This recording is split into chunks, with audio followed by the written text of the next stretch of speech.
Hello, hello. Welcome back, everybody, to another Sunday live stream where we never know what's going to happen. So today we're actually going to do a viewer's choice because I'm a little backed up on repairs, and next week's going to be a holiday week, and so I have one of my techs is going to be out on vacation. But how's everyone doing today? Good morning, good morning. I got my coffee here. Does anyone else have a coffee? Can we start with an easy burrito first? That could be a nice thing to start with. I wouldn't complain about that. Mic issue again? Static.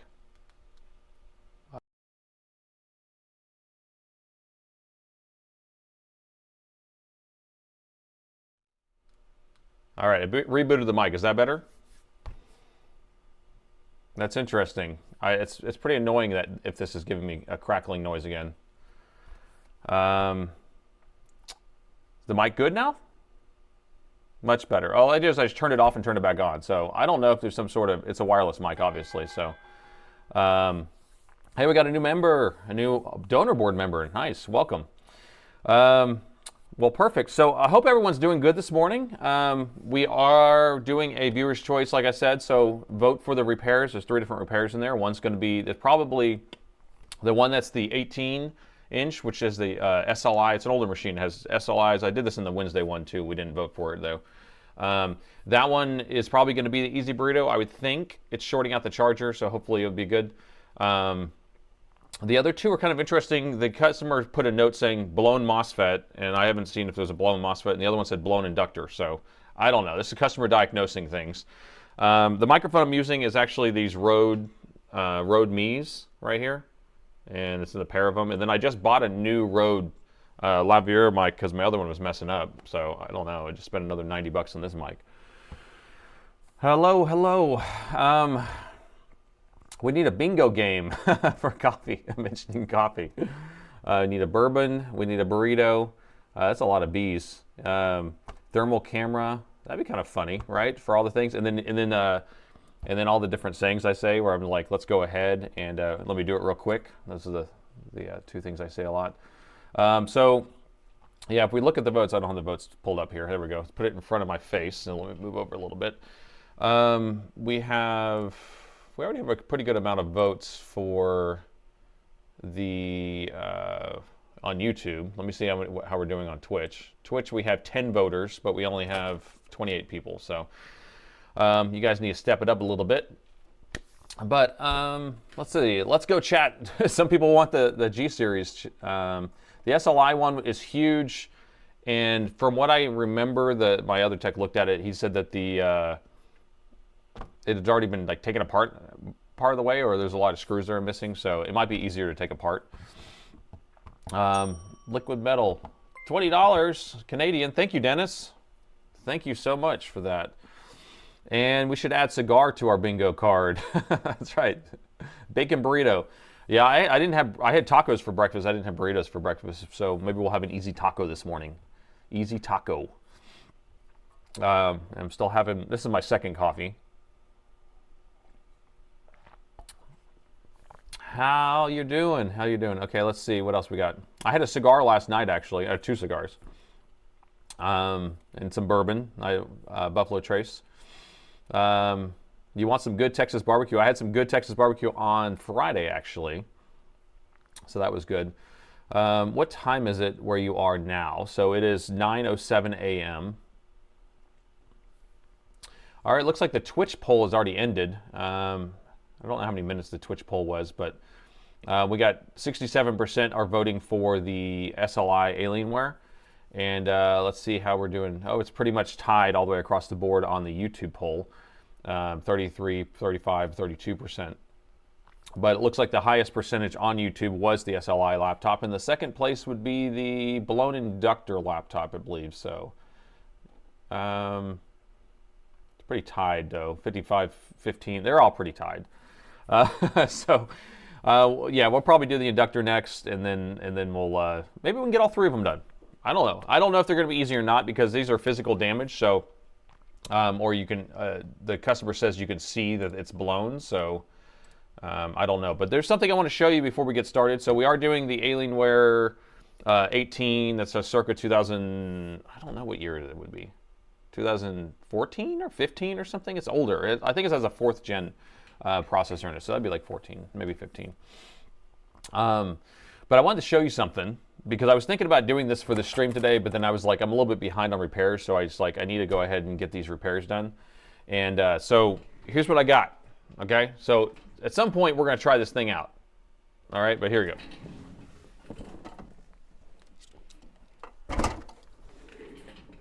I got one of these BGA machines. Now this is a cheap BGA machine. All right, this is going to be one of these IR6500s, but I got it for $350, delivered in the U.S.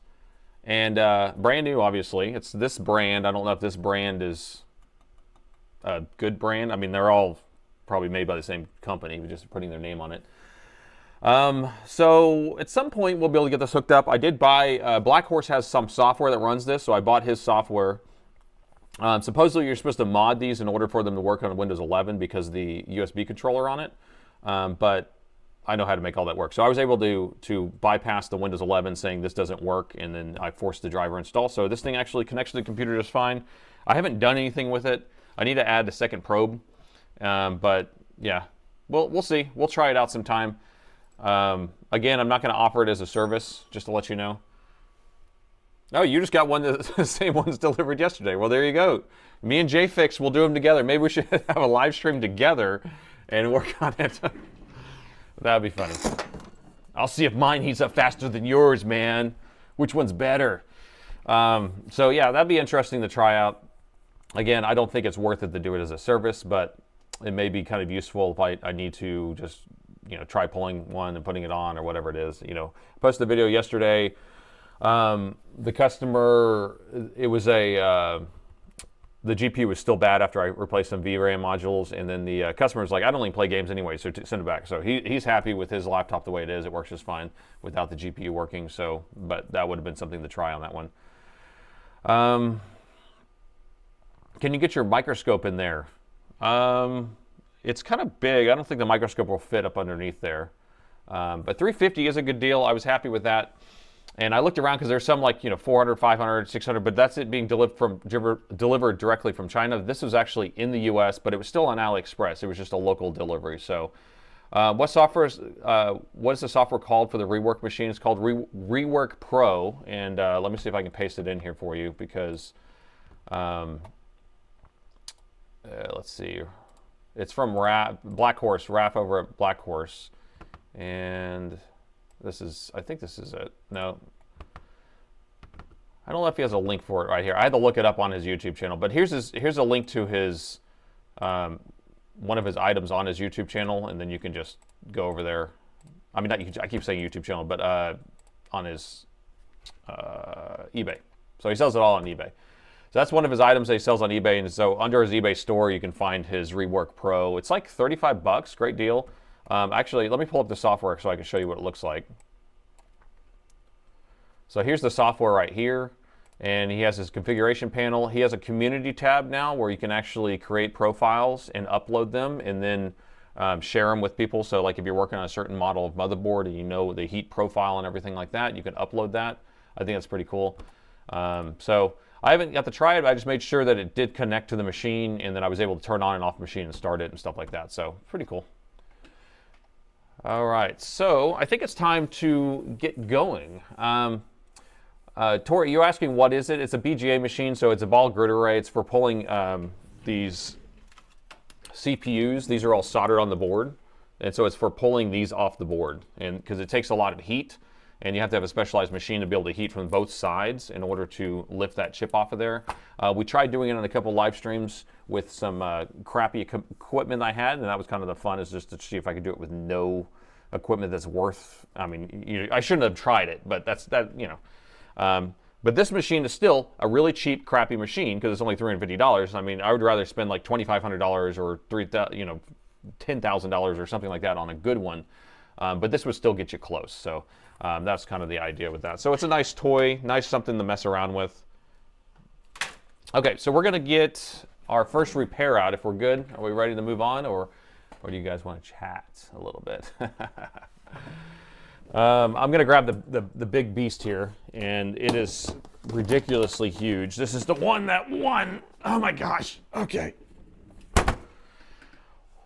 Woo. Okay, so look at this thing. This thing is like, I don't know if I had a tape measure, but, you know, we're looking at, you know, it's pretty thick. So, the reason why it's so thick is because it has 3 different fans, it has 2 video cards that are modular, and it has, that are tied together in SLI, and it has a modular CPU. So, this one shorts the AC adapter. I don't want to plug in the charger to show you, because the more times we plug in something and it shorts something, we could cause more damage. So I don't want to do that. But so we're going to have to open it up and just measure the main power rail to confirm that there's a short.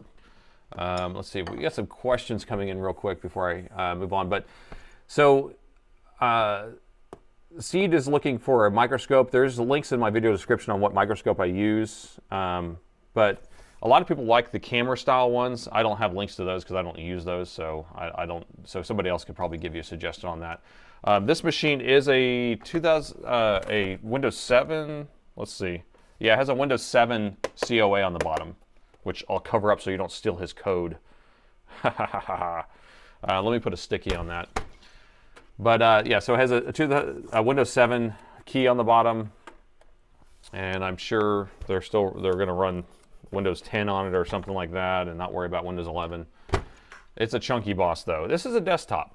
I mean, okay, so my desk, man, this is crazy to see how big it is. It's taken up my entire space here. So normally I'd be able to have a little bit more room here. Oh yeah, this thing is totally taken apart. It's coming apart already. The palm rest is coming off. Yeah, so they were saying that they had been working on it, I guess, and so we got to be careful, because when someone else has been working on this, you never know what's going on. We hope the CPU isn't bad. Well, in this one, it's modular, so it doesn't really matter. CPU is bad, we'll stick a new CPU in, right? GPU bad, stick another GPU in there. Look at that, the palm rest is already just not even attached. And the palm rest is off. I didn't even have to take a screw out. This is my type of repair, by the way. I don't even have to unscrew anything. You don't have to watch me spin something here. So, so can we see? So this is what I wanted to show you. So we have, this is the CPU. It's modular. You can take it out. These are the 2 GPUs. Okay. These are going to be like, I think they might be like 9800 or 8800 GTXs or something like that. That's that type of time frame. We can look up the part number right here and see what it is. But they're an SLI. That's what this connection is. SLI is whenever you have 2 graphics cards working together as a team, kind of doubling your, I don't think it doubles the memory, but I think it doubles the graphics processing. So it's using the GPU portion of it, but not the VRAM, if I'm not mistaken, right? So, so that was pretty innovative back in the day, whenever they were like trying to figure out if, you know, how they can make a graphics card a little bit more powerful, and then you just hook them together. Let me get the part number on this so we can look and see what card this is. Here, I'll just pull up a scanner and just scan it.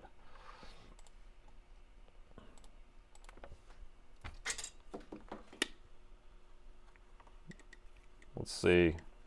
It is a Papa 4 Papa 1 Yankee.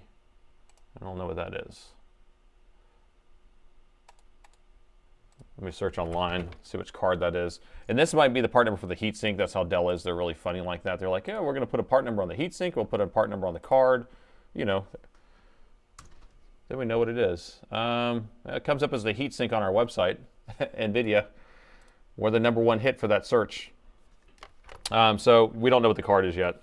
So anyway, I want to measure to see that we have a short, because that's what they're saying. We have a short. I don't want to plug in the charger. If there is a short, it's basically, we could risk damaging either the graphics card or the CPU by repeatedly doing that. But we will need to find the main power rail. Easiest thing to do is usually find a circuit right here where we're creating another power rail, and then we can measure the input of that circuit, and that might be the way to go. So you're guessing a 980. I'm thinking a 980 would make more sense. Hey, Eugene, you're asking about your 3520 12th gen. It's about 18 months old. Common failures on these. I don't know, but whenever you're asking questions like this while I'm fixing stuff, it's hard for me to. I don't have the bandwidth to answer all those questions. So you can point those towards our Discord, which let's see. I need to update the link probably. And then you can just log on there, ask questions, and that's the best place to do it because whenever it's hard for me to multitask and answer those questions at the same time. Let me update the Discord link, and then you can direct your question over there if you don't mind. Discord. I hate how they. Hey James, JFix, is there a way to make it where this link doesn't expire every week? Because I keep having to create a new invite link. And it makes it a little more difficult to have to keep doing this every couple days. So I don't know if there's a way to make it where it doesn't expire. Okay, so I have the Discord link updated. So if one of the mods want to type !Discord, it will put the link in there, and then that can help. Oh, I got white spots on my hands. I knew someone was going to ask about that. Look at that. I'm dying. This is from all the lead poisoning I've been going through. No, I was painting all day yesterday. You should have saw my hands yesterday. It was covered in paint. So, painting white trim is like a prison sentence. I'm telling you.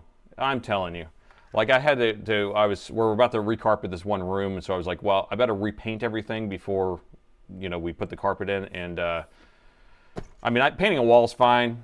But just like when you have to cut in and do all the trim around doors and all that stuff, it's just so anyway. So I'm not dying. It's just white paint. I've been scrubbing at it. It just doesn't want to come off.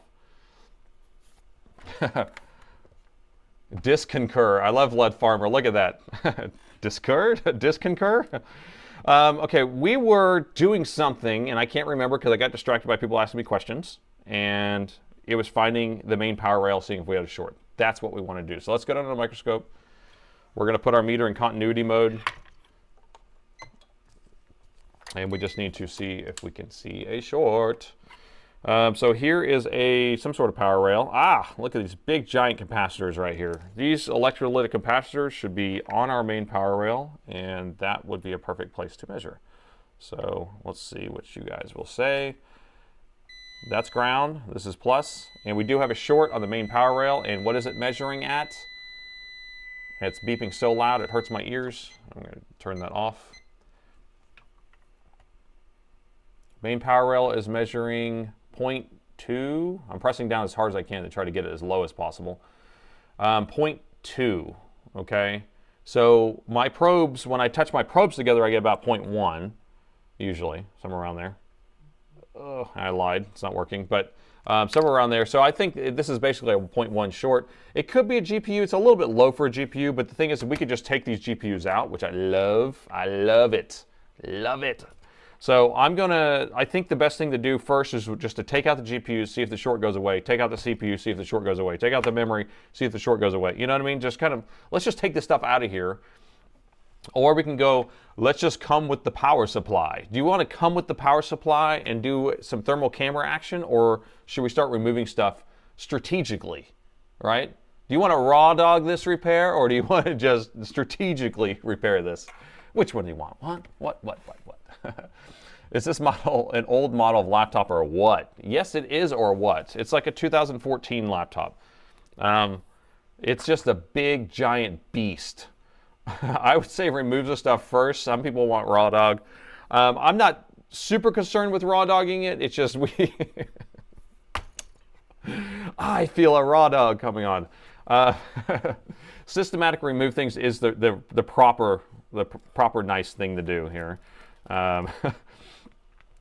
Because whenever we start taking things out and then testing, taking things out and testing, you're automatically figuring stuff out. Now, whenever we have CPUs and GPUs having heat sinks on them, even if we raw dog the injection of voltage, we're not going to see where it goes most of the time. So, I mean, I guess we could do it with just kind of low. Checking coils to match, that might be the way to do it if you want to say, let's check coils. So I can't really access the coils for the CPU. They're back over here.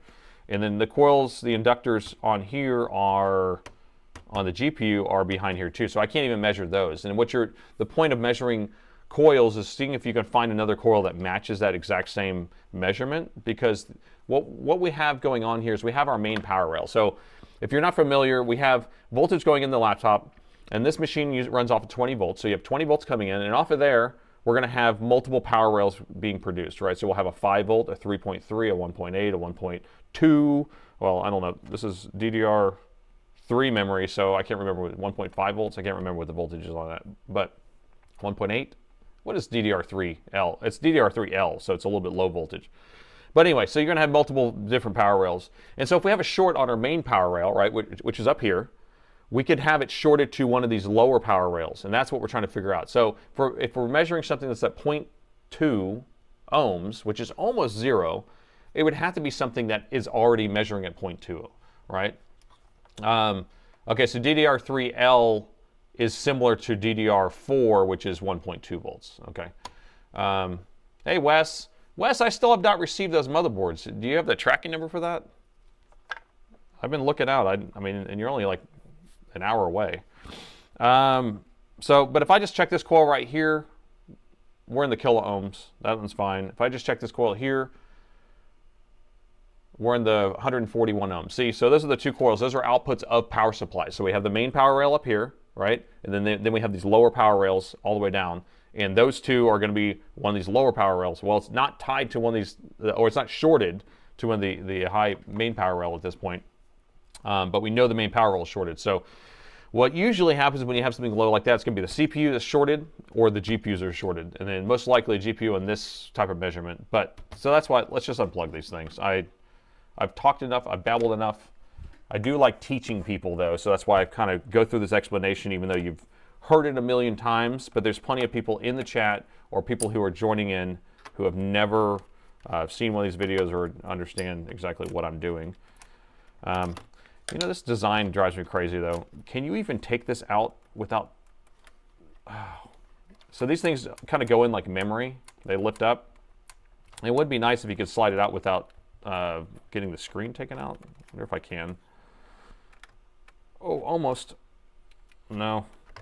It's just like, just a little bit, I can't tilt it up high enough. It hits the hinge right here. So I need to unbolt the screen. Hooray!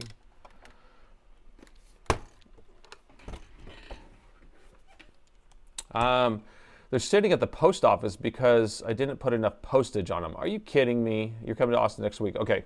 Well, I'm glad that you know where they are. That's good, because I was worried about that.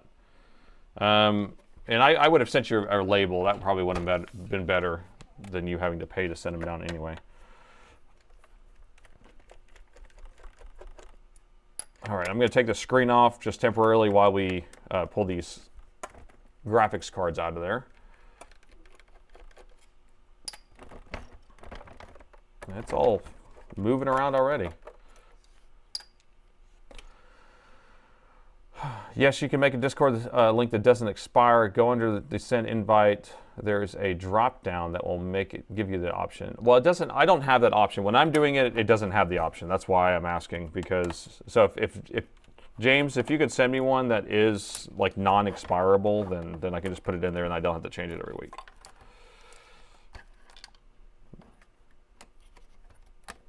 Okay, and the screen is off. All right, so this is the SLI cable, pretty innovative, right? And that's what just connects the two graphics cards together.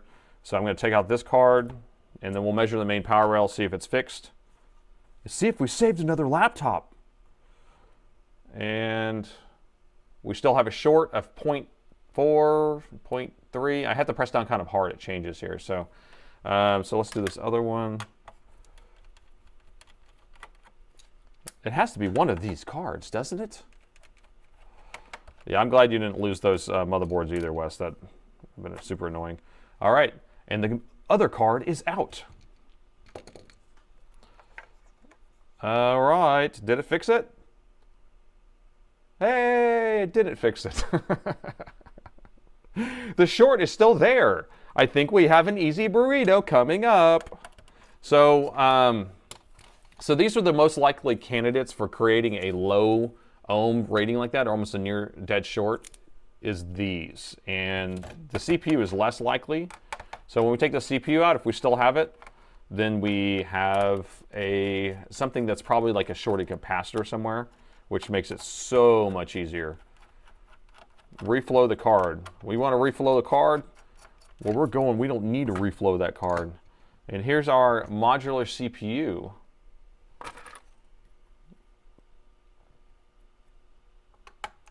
All right. And that's undone. And here you go. There it is. And I think this was a 4th gen, I believe. 4th gen i7. SR1 Papa Quebec. It doesn't say. Sometimes it will tell you which gen it is on here, but this one's just saying the Intel number.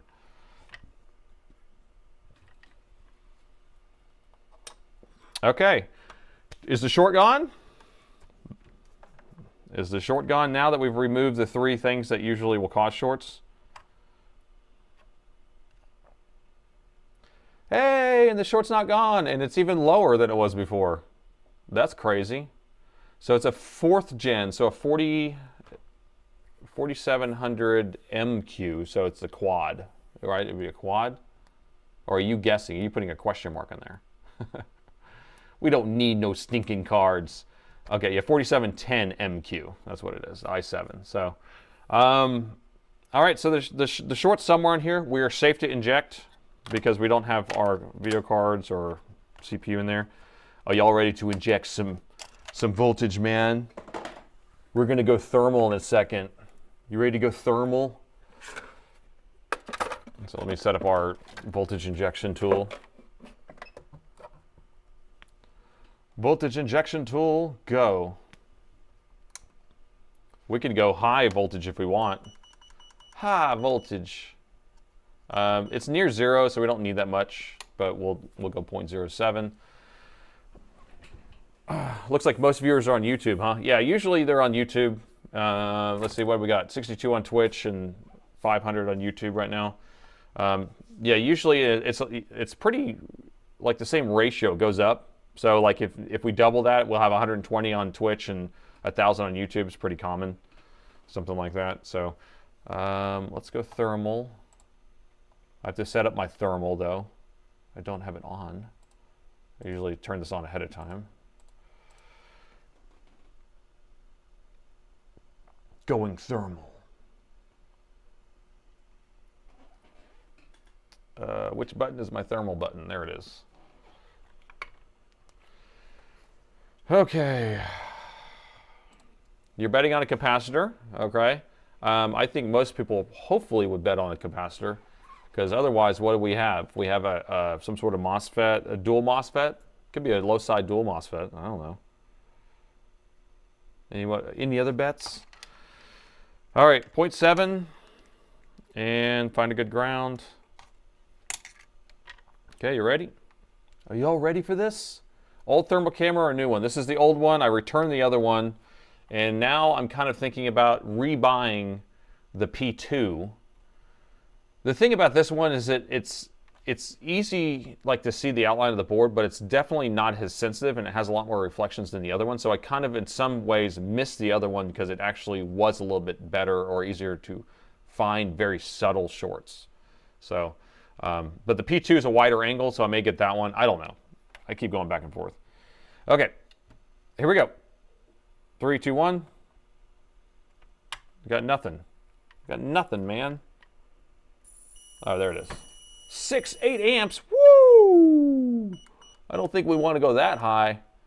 So we'll go down to 0.5 volts. There we go. 4 amps, it's 0.6 volts. What's getting hot? My hand? Nope. And this thing is so big I cannot even move the whole thing around. I'm going to change the angle of this. There we go. I can move it that way.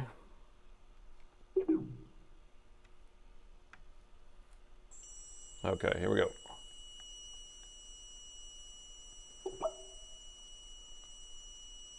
I don't see nothing. These are all reflections. Okay, there it is. We found it. We found it. Does everyone see it yet? Okay, you ready? It's in the view right now. 3, 2, 1. I'm going to just keep it there for a little while. The reflections are a killer. It's driving me crazy. But you do see something like a aura, like a, I don't know, sunset or something that's coming up on here. If I take it back off, I don't know. See, that's the problem. Like, I do like this camera, this thermal camera, but I don't like it as well, obviously. So what we're looking at is this area right here. And it's probably a capacitor on the back side of this. This is going to be the power stages for the CPU. And so keep an eye right here. You see how it's not lit up? And I'm just going to inject it here. Do you guys love that sound or what? Ah, it's like music to my ears. You see how it's starting to glow? It means it's on the other side of the board. It's diffuse, right? So it's heating up that whole region. It has to heat up the bottom of the board. Now, we could go really, really high on it because we love it. We love doing that. And it should heat up a lot faster. Look at that. Yay! So there you go. So we found it. What does that mean? What does that mean? We have to take the motherboard out. That's what that means. We have to turn some screws. The other side, eh? The other side. That's correct. So I'm going to take these screws out. And I think I've changed out capacitors on that side before. Because again, this is the CPU power stages. It's on the other side, so it's going to be right next to where, and I guess it could still be a low side MOSFET on the CPU because I think that's where the MOSFETs are on the other side. So these things are set up with, I think it's 2 MOSFETs. There's a high side and a low side, so it could be the low side, one of those. Isopropyl alcohol. Yeah, we'll use isopropyl once we get to the other side, but because it's on the other side, because it's the opposite side of what we're seeing, it's just diffused. And this is, we're starting with an easy burrito. Just what you guys wanted. An easy taco breakfast. On the system, same customer. This is from last Wednesday, the same customer. Is that what you're asking? Yeah, I put this in the boat last Wednesday, and then we didn't get to it. Easy lasagna, like that one. Big word for the day, diffuse. Would you say this is diffuse? You noticed me, you noticed me. Yes, I did. I'm sorry. I'm so bad at reading chat.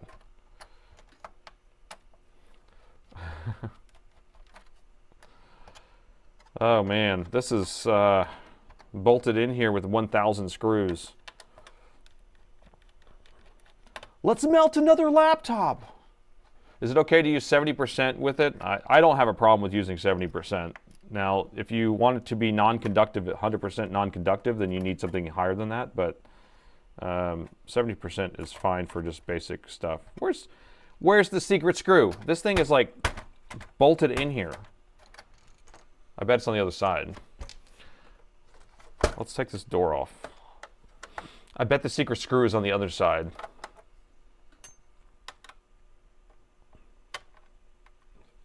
Any customers in chat? Yeah.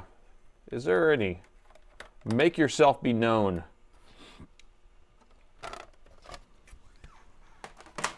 Look at that. We got a mechanical drive in here. No SSDs. So they're all mechanical. I guess I'm glad I opened this up because there's more stuff to unplug under here.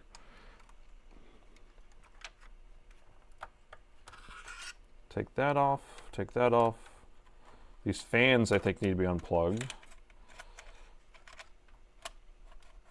Spinning rust. Are all the screws the same size? Yeah, they look like they're all like 2.5 by 5s is what it looks like. Yeah, pretty much. Why am I not really paying attention? Because I don't really, I'll figure it out when I put it back together. All right, where is that secret screw? Where art thou? So this thing is like stuck in there. Aha! I remember this now. You got to take this back cover off to reveal The 3 fans of death. And I think one of these fans is a secret screw, I believe.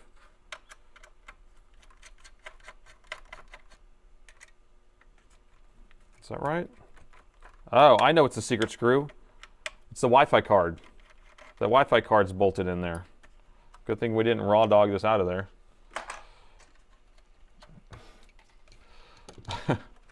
Okay. How many screws does it take to take out a motherboard? It's the joke of the day. Okay, and then we have ribbon cables out the wazoo. Oh my gosh. Why? Why?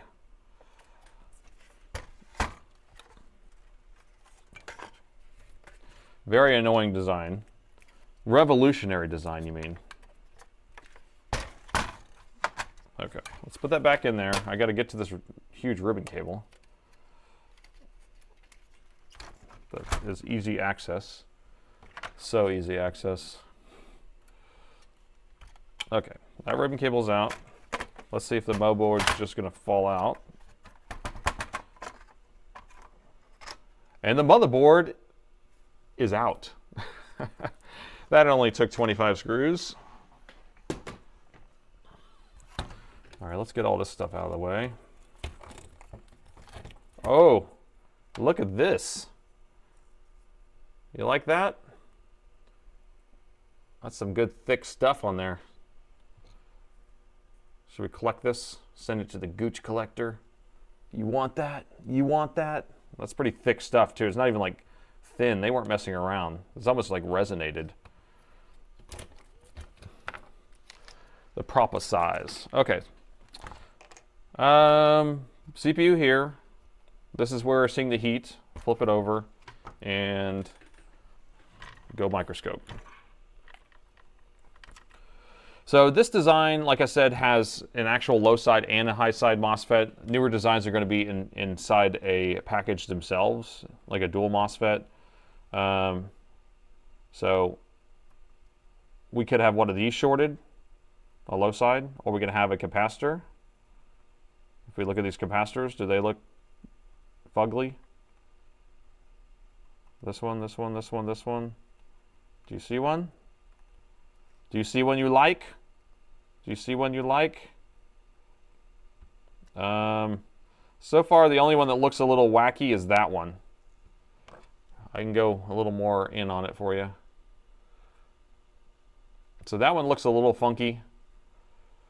So is it going to be that one, that one, that one, that one, or that one? That one looks a little funky too. But again, it could be a MOSFET itself. And I don't see any heat on these. Heat. I don't see heat on those. And then it could be these capacitors here. I've replaced these capacitors before. All right. Anyone have an idea? I mean, we're going to figure it out. It's just, you know, we like to have that little puzzle first, right? The Funky Monkey, is that the one you chose? All right, I think I saw a crack on one of the capacitors.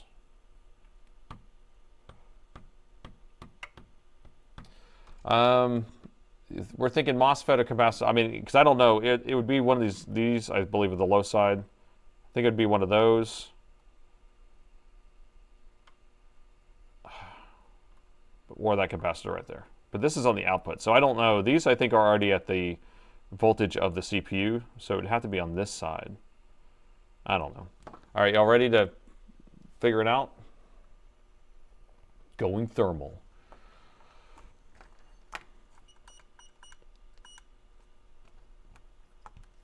All right, so we're going to inject our voltage again. And I believe we can just eject it right. Yar. Let's see. Can I do it here? Nope. I need to find a spot to inject it. Wait a minute. Why are these measuring 5 ohms? Is the short gone? What? No, there's no way. There's no way. Hold on. We got to find a shorted area over here. And so far I don't see one. Let's see. So that's fine. I would assume that these would be shorted. Okay. Why was it not shorted a second ago? Okay, so I can inject right here. I'm going to inject on this, and that way we can kind of stay clear and my hand is out of the way. I don't know why I wasn't measuring right a second ago. Okay, we'll try that again. Oh, I think it's because I had the negative probe on my voltage injection tool hooked to the board, and then my positive probe from my meter trying to measure. Two different probes, two different setups. Okay, so we're going in 0.6. All right, just tap it for a second. Oh, it's over there. Okay. Okay. Nice. So right there. So we're going to do, let's see. Which buttons do I have? That button. So it's going to be somewhere around here, I think. Let's get some alcohol on it. Neither one of these look like they're bad.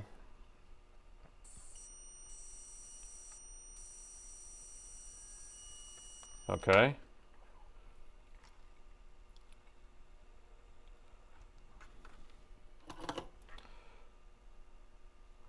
All right, keep an eye.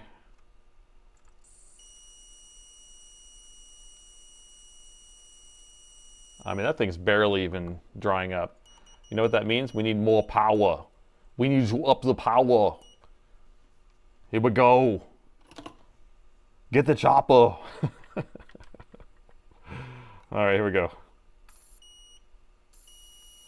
So that thing's sizzling now. So it's definitely this capacitor on this side if you see the alcohol being displaced. So there's probably a crack on the back side of this capacitor. And yeah, it's the left one. I know. I knew it was early on. It's fine. It's all part of the fun. It's all part of the fun. Okay. All right, so this is our guy. Wait, this one? Was it this one? I look away for 1 second. I believe it's that one, so we're going to mark it. Or was it this one? No, it was that one. I'm just messing with you. So we'll take off both of those since they're right next to each other. We'll replace both of them. While we're in the process, we want to blow these up. We want to get as much heat on these as possible and make them explode. Just kidding. Look at this. This isn't even attached. Do you see that? Do you think that's the issue? Yeah, that looks like the problem. So there must have been a lot of heat here, and then this either got desoldered or this capacitor is bad too, this electrolytic capacitor. So, I don't know. I don't know what's going on here.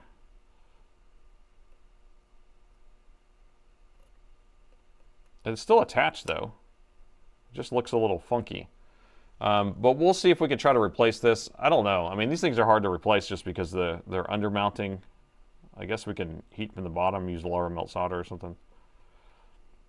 We're going to have to get one off a donor board, though. That's going to be fun. Oh, good times, great oldies. Okay, so let's remove these two.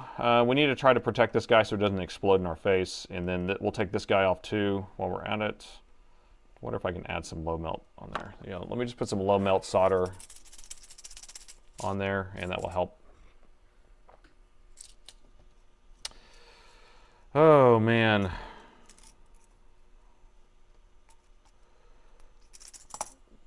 Replace it. Yep, I'm going to replace like this is what's bad. I'll replace this one, and we might as well do that one since it's right there too. And then I'll be happy, and they'll be happy, and everything will work. And it's still a 10-year-old machine, or 11-year-old laptop.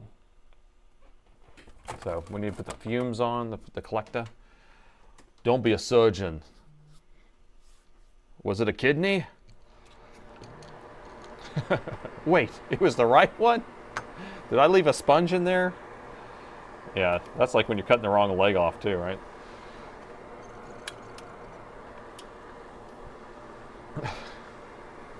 Reach for the snips underneath and remove it. Okay, I like that idea actually. That's a raw dog in action right there. Raw dog, go. Actually, I want to put reverse polarity on this thing and make it explode. That's what I really want to do. I like this idea though. Just 10 snipping this. A little 10 snip action. Look at that. So I don't know why this thing was like coming off, but your new home is in the garbage can, buddy. New home. Caps have 100,000 hour lifetime. Well, these are all going to start failing then, because they've all had the same life at this point.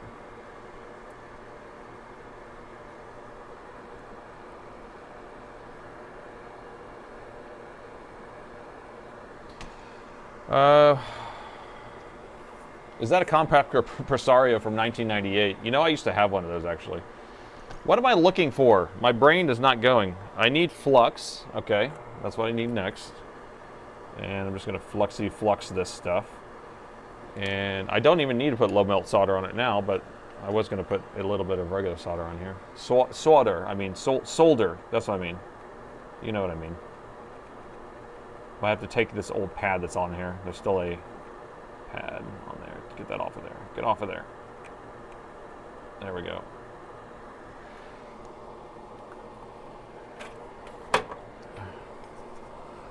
All right, we still don't want to explode that other capacitor. So I'm just going to take one of these like metal pieces. I'm just going to put it right yar.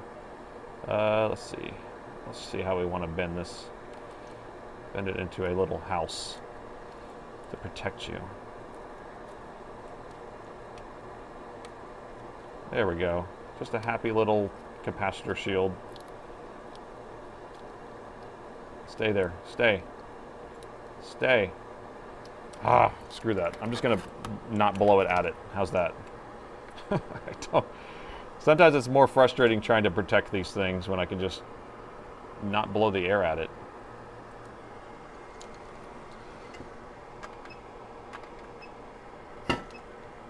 Solder. I'm going to get it one of these days. I know that, and especially on Sundays. Sundays is when I have to pronounce the L, because I have a lot of people across the pond. Use a paper clip. What am I going to use a paper clip for again? Oh, paper clip to protect it? To hold the thing shut? So I'm just going to, stay away from that guy. What I like to do is I'll heat up, I need to get my glasses on. Well, I don't have any protective glasses besides some readers. I'm just going to be a little careful. I've actually never had one of these explode before, so. And I only have it at 400. I'm heating the board over here more to get the board up to temperature, and then I'm going to go in.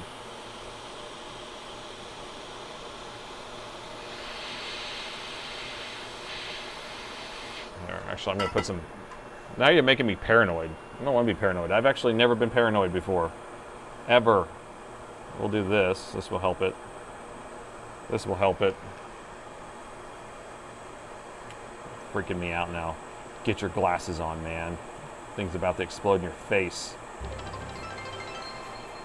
I've got a new Prime sub. Thank you, R3. Okay. Tombstone that guy off of here. Okay, he's out of there. Get out of there. There we go. Where we're going, we didn't need any glasses. Oh.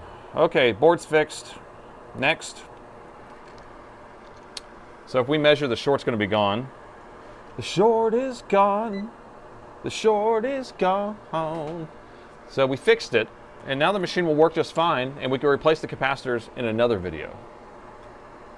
Who says that? Have you ever heard somebody say that before?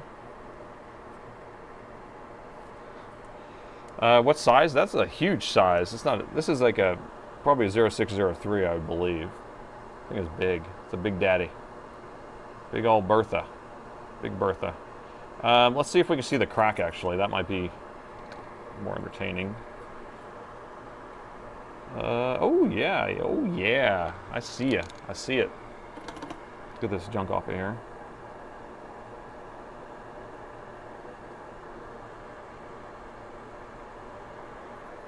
Okay. Okay. Spin it. There you go. There she blows.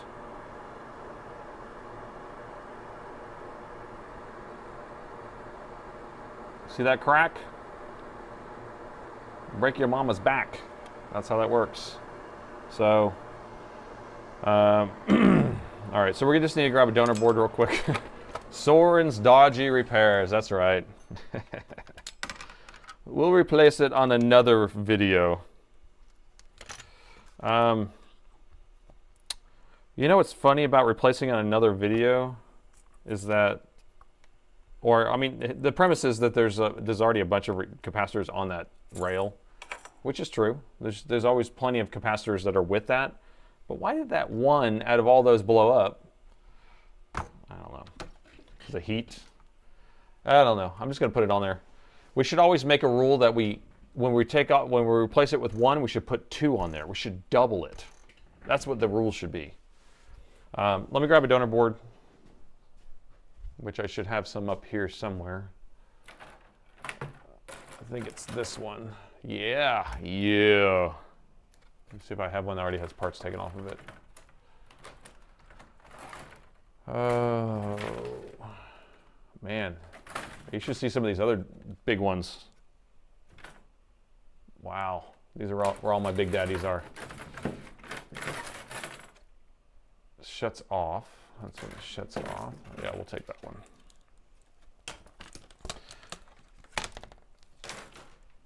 So check this guy out. So here's our donor board, same board. Look at this mug. This thing, it's another 18 of some sort. This thing's crazy. I don't even know what model this is. And look, it takes 2 mechanical hard drives and has regular DDR3, it looks like. Still modular. And then look, it has 2, probably an LVDS and an EDP port here. Innovation. And is that a full size? Wait. Huh. I think it takes an mSATA over here, so it actually has an mSATA. I don't even know what board this is. When I was grabbing boards over there, I was like, this thing is huge. Here, I'm actually interested. I want to see what board this is, if you don't mind.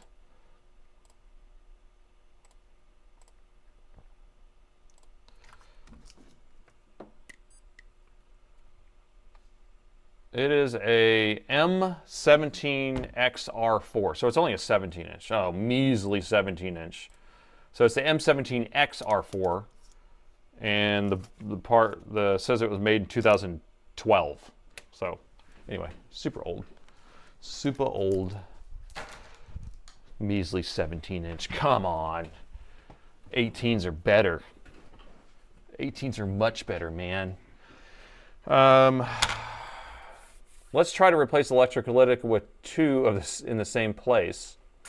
Yeah, I'm going to put them sideways, and then we'll put wires that jump across, right? That's how we'll do it. Your Precision 5530 is cooked. Okay, that's the XPS machine, same variant. The mothership. All right, so here's where we're going to steal our parts from. And I think, well, if we want to take these electrolytics off, I'll probably have to heat from the other side. Oh, my sound is off or something. I can't hear that. I didn't hear that sound. I don't know why I did not hear the notification. Thanks for that super sticker there. So what do you think? We should heat from the other side to take this thing off here. I'm thinking so. We don't want these to explode, and I don't really have safety glasses. I have my readers. That's all I got. So I'm just going to take it. I'm going to hang it off the desk. Let's see what angle we can do this in. Let's do it in this angle. I'm going to hang it off the desk like this. Yeah, I'll put my readers on just so I don't die. And then we'll see if we can pull it off.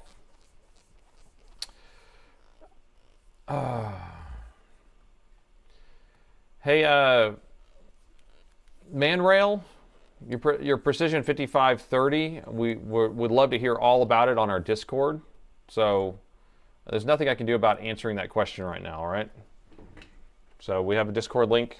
Discord, and that would get you there. And then you can ask questions on there, all right?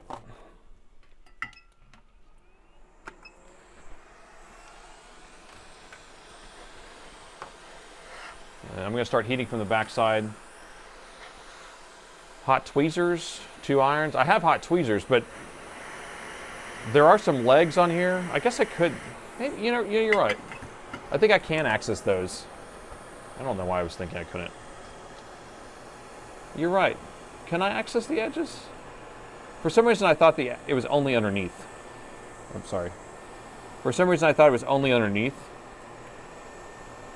Freaking idiot. What were you thinking? God. Okay. Why can't I get this darn thing in focus? Okay, yeah, so I can actually just put my hot tweezers on either side.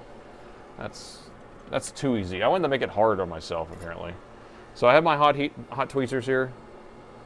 And then we're just going to touch on either side like this. And we're going to add some solder.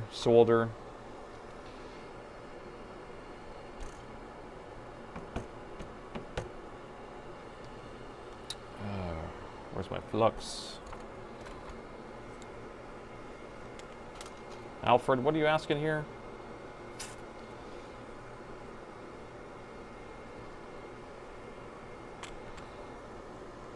In front of the meter cam? What are you asking about?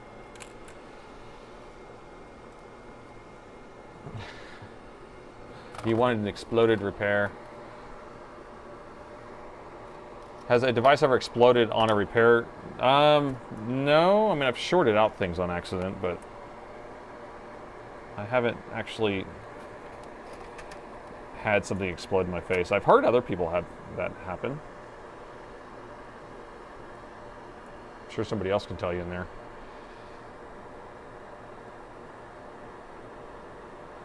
So I'm just going to add a little bit of this regular unleaded solder, or leaded solder to the unleaded solder. If I can get this, darn, I hate hot tweezers, hate them. I'm going to add some air too. My hands are steady, I prop them on the desk. So this is low temperature. I'm just adding a little bit of heat to this board to help to heat this up.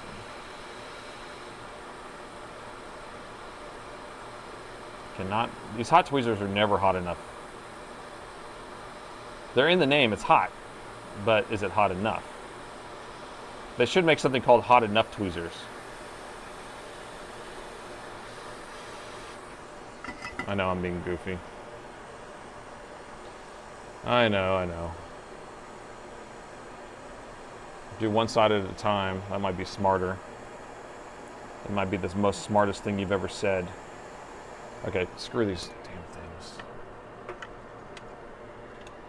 trying to use it as a soldering iron, which is not a good idea. Get some rubber gloves, some proper rubber gloves. Yeah, I want some. I probably should wear rubber gloves. I know I saw Northridge Fixed. He said he just went to the doctor and he's getting a blood test for lead to see how much lead he has in his blood, and he'll know in a couple weeks. And so whatever his results are, I guess will be my results too. You know, I don't know why I'm laughing about that, but the amount of lead that I'm touching every single day for 8 hours, 10 hours a day is just ridiculous. Can I just lift this thing up like this?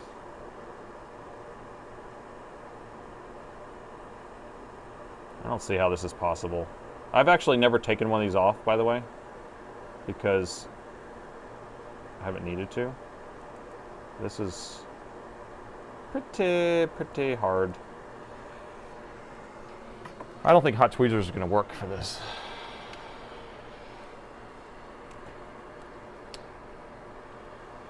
Hey mods, looks like Dead Pixel needs the Discord link. It doesn't work. For some reason I cannot get it to work for regular users to have that command, so I think a mod needs to type that in. And then it posts in there every 30 minutes anyway, but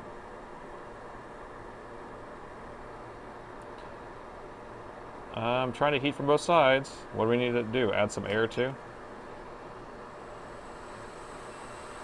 How much work do I need to put in on this?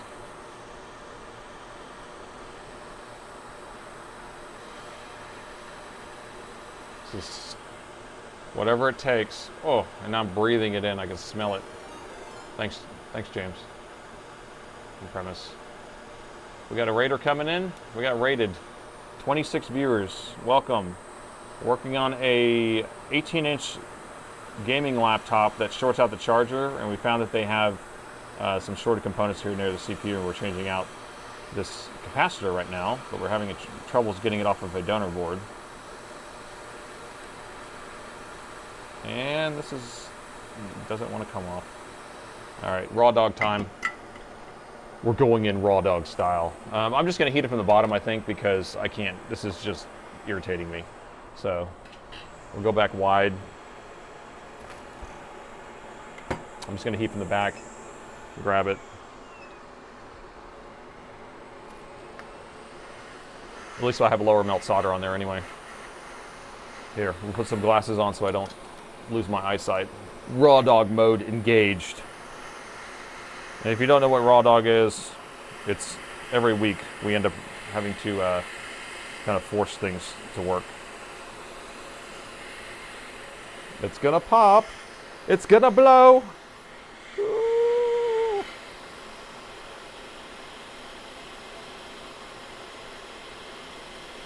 He's gonna do it. It's like trying to get this ground plane down hot enough. There we go. It's moving. It's moving.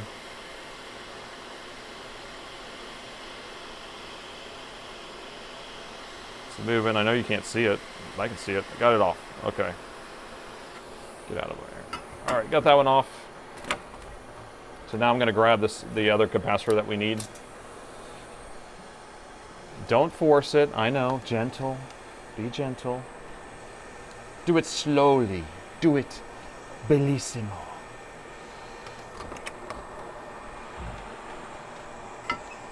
All right, so we're gonna get this other capacitor we need. Oh, we're gonna replace both of them. Did we do both? Did we take them both off already? I can't even remember. Get that guy. I don't know, we'll take them both. I don't even know. I don't even know what I'm saying, man. All right, so here's the bad board. We've got those components taken off of there. Now the question is, how are we gonna reinstall this? So hopefully, because we put a lower melt leaded solder on here, it should go back on quickly. It's 4 o'clock in the afternoon in the UK. By golly. Yeah, that's why I end up doing it in the morning on... Oh, sorry, you can't even see me. That's why I end up doing it in the morning on Sundays, so you guys have time to hang out, because on Wednesdays, it's like the middle of the night for you. Here, I'm going to take a break for a second, if you don't mind. You don't remember? Alex is from which channel? Alex is the guy from Northridge Fix. I don't think Alex is his real name, though.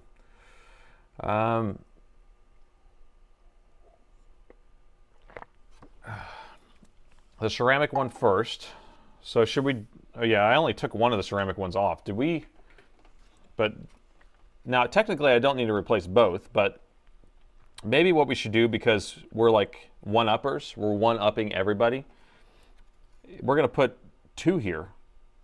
We'll leave that one guy there, and then we'll add 2. Boom. Look at that. We're doing it. What do y'all think about that? It's an upgrade. You also like watching Northwest Repair. Yeah, Northwest Repair, I love how comical he is. He's definitely, he doesn't take it seriously, which is perfect. Do it on Saturday nights, please. Okay, Saturday nights are better. Maybe. It's just hard. I got a family, you know, so. Yeah. Oh, you know what would be good? Yeah, maybe we could pressure Northridge Fix. Maybe we don't pressure him. We can coax him. We can entice him, Northridge Fix, to do a live stream and fix something live. He would never do that. He would never do it. There's no way. There's no way. Why add 2? Well, think about it. If we're gonna, if this was already populated, well, unstuffed, they basically made the board to have multiples. See how they didn't put one there? They didn't put one there. They're like, can we get away with only putting in 2 in that area? Okay, well, we will save a nickel. So we're saving a nickel there, we're saving a nickel there, saving a nickel there. Well, guess what? That nickel cost them this motherboard after 10 years. So, but if we put 2 there, then we are better than Dell was when they first designed it. What do you think about that? See? See?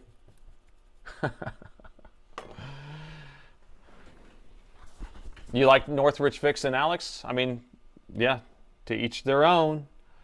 I don't necessarily... Oh, I didn't even get this thing off of there good enough. Look at that. I left a pad on there. It's because I forced it. It's because the dog, the raw dog, was in effect, and it ripped that thing off of there. So I'm going to take that pad off of there. Yeah, cost optimization. So the final round of them shipping out a machine or producing a machine is they have to figure out how to cut all the costs. And so they're like, do we really need 10,000 capacitors? Can we live with 9,000 capacitors? Do we really need electronic shielding?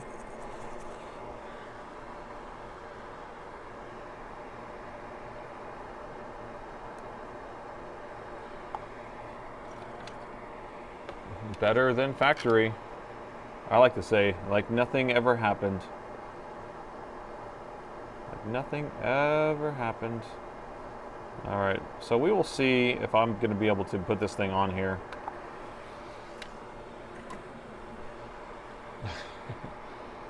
What happened? You missed it. Well, nothing really happened. We're just taking our sweet time fixing an easy pizza. Because this thing's already fixed, but if we did it Soren style, this thing would already be back together and working. But we're doing it, I don't know. We're going to one-up everybody on this one. So we're going to add multiple capacitors that don't even need to be there.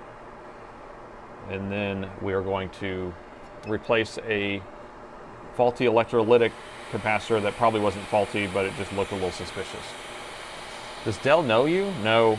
Well, I mean, Dell's tech support. I mean, they know my company. But I'm not in like contact or talk with them. I've done a few different projects with them over the years, but it's not like they know exactly who I am. I'm small beans. I'm a small company. Small beans. Stay. Come on. There we go. So I just tack those in place. Very ugly style. That's just how I operate. And then we're going to add some more flux and then reflow it again. And that will make them sit down properly. I'm trying to stay away from him.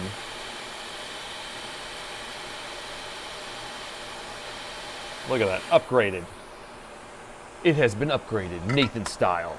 Okay, so now we got to figure out how we're going to get this guy on here. So I left all that solder here.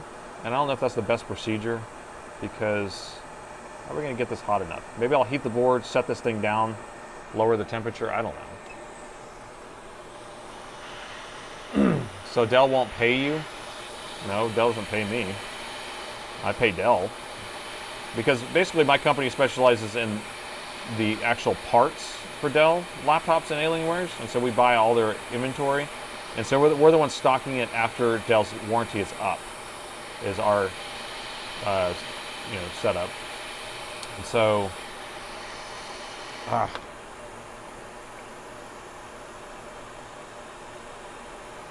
and so we have all their inventory that they don't want to stock because they're done working on those machines.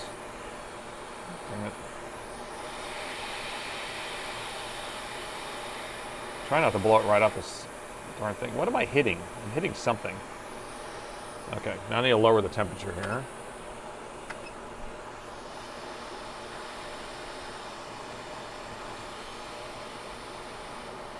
Y'all are going to see an explosion here shortly.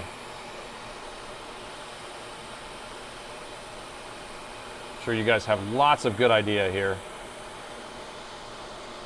Use an iron.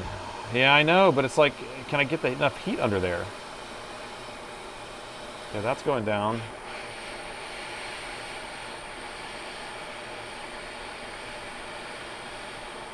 Here, we'll try the iron trick. Strike while the iron's hot, man. Okay, so I need to try to get enough heat under here. There we go. Okay, that actually did work. Should have listened to my community earlier on. It's because I have that leaded solder on there. It's all about the lead. I'm getting the lead out, man. Okay, so that's done. I think it's butamus. Let me clean off all this junk. Fire! Fire!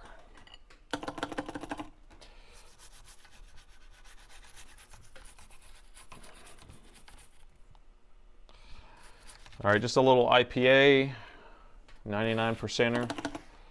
Nothing but the best. Nothing but the best. Yeah, so the iron did help, actually. I was pretty happy with that. So, but the board was already hot too. So it looks so good.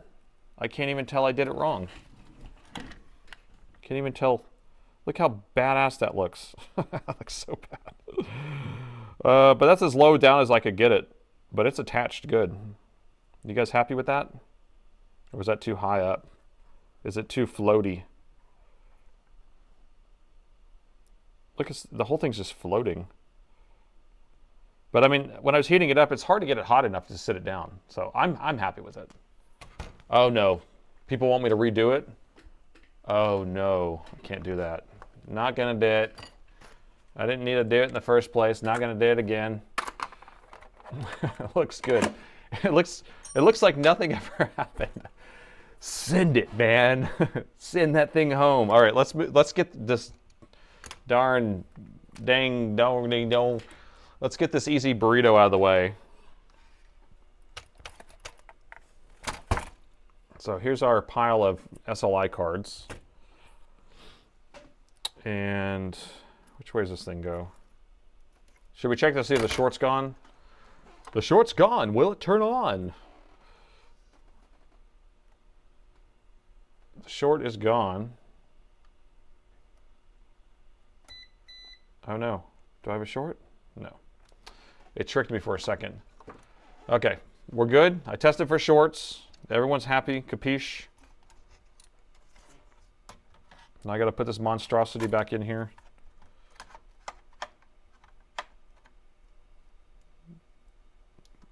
This way. I was like, it doesn't go that way, does it? Good night. Is it sleepy night time? It's good morning. It's good morning.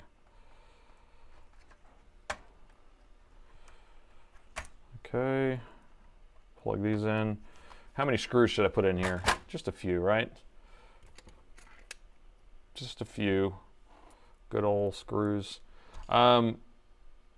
Actually, I hate to tell you this.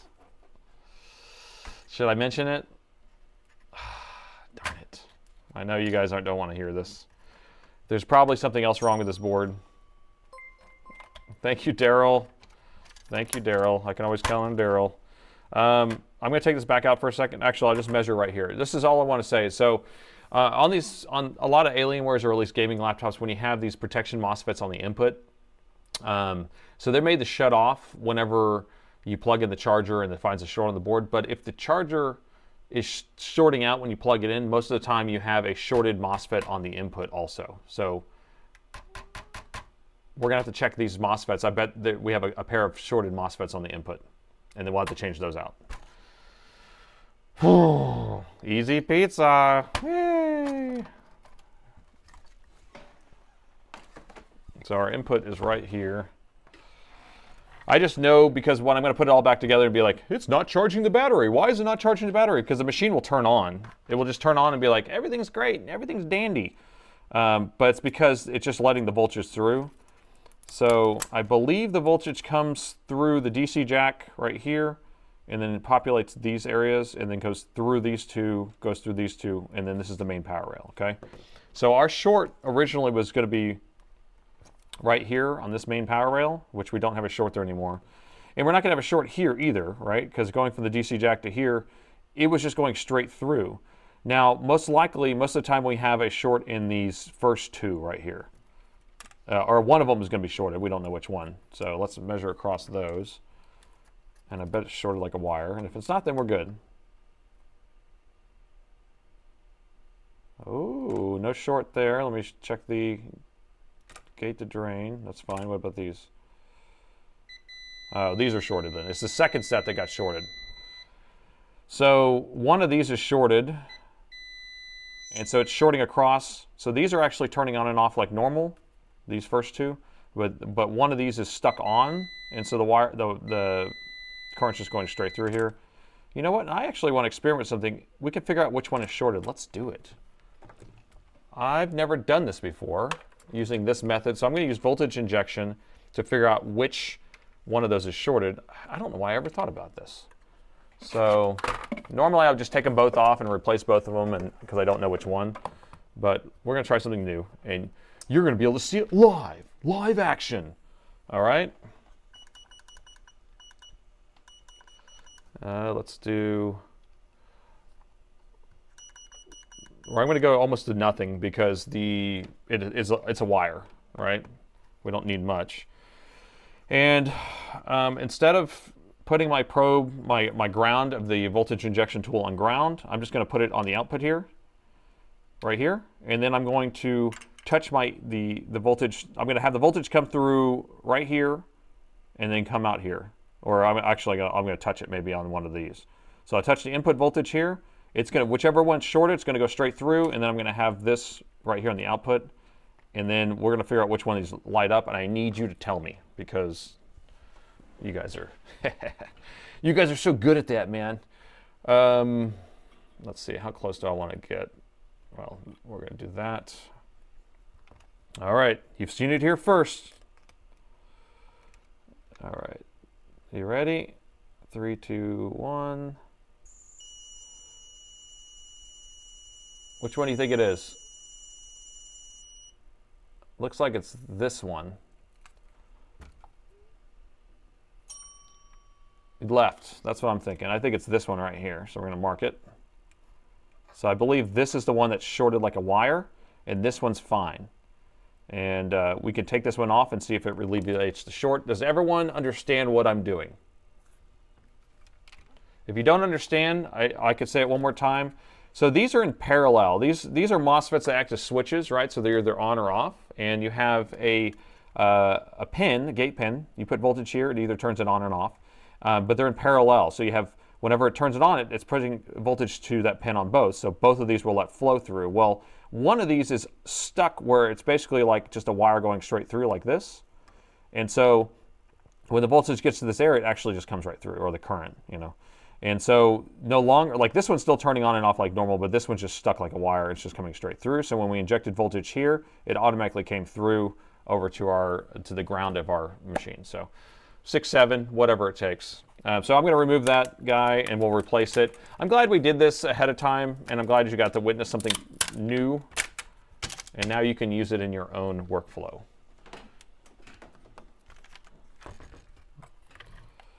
And hopefully we were right, but I think we are. So I'm going to get that. Is it better to replace both? I don't think so, because the thing is that one that got shorted is just sending the voltage through, and that's the one that's actually taking all the power or the heat or whatever. But we can replace both. What I don't like is that connector right here and having to deal with that connector, so I'm actually happy that it's not that one. And I don't think it's a big deal to just replace one of them on this one. I usually replace both just because I don't know which one is the problem.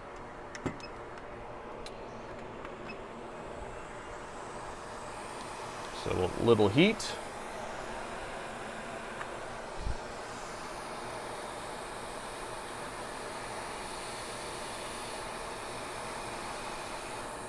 A little black horse flux.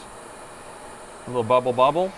So Black Horse just made a new batch, and he's sending them to me, the new 559, the Omega 559, which I haven't gotten yet. I think it's coming Monday, and so we'll try that out next week. But it's supposed to not bubble. All right, so here's our shorted MOSFET. I believe it's shorted. And so now we can measure to see if the short is gone across that. And so no longer is it shorted across here. So before we were measuring it was short, like a wire. So now we can put a new one of those on there. And this is the 1512, right? What is this? No, what is, oh, an MDU 3603.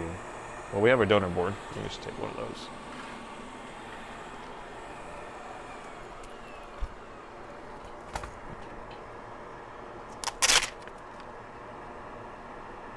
Okay, so let's make sure these aren't shorted. These will look weird though. Maybe I'll measure these. Oops. Okay, that's fine. So I'll just take one of those guys. They're the same number. This one has some weird solder stuff on there, so I might have changed those out already. This might have been a board I was messing with for this donor board. Replace one that is bad, then test it again and make sure the second one isn't bad. Yeah, the second one isn't bad, obviously, because it's not shorted anymore.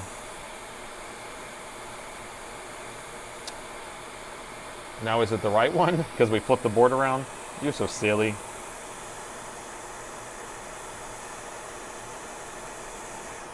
Okay, got that off.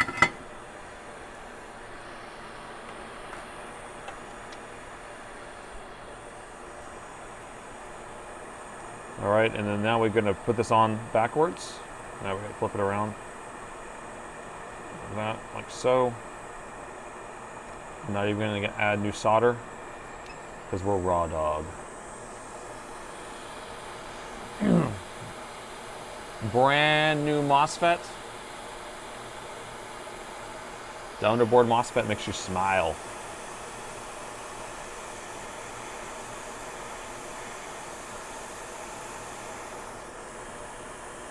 Okay, where's the flux? Need some more flux. Some bubble, bubble. Bubble, bubble. Stuff smells so good. It's like pine.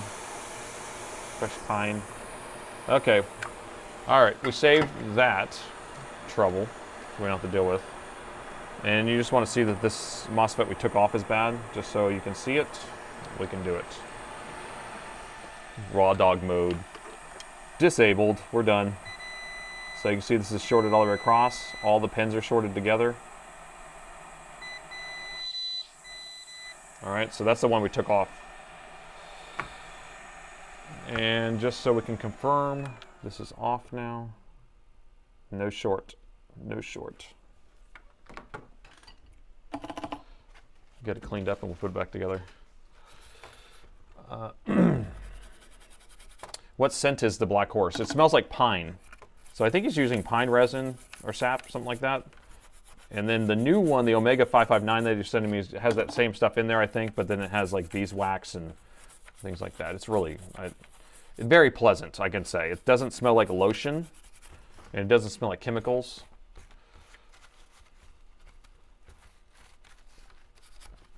It's a garage sale MOSFET.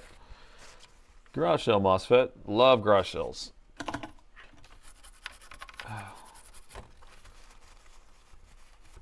Gotta get this pretty. Like nothing happened. Nothing to see here. All right. That was an hour and 26 long easy pizza. That's so funny.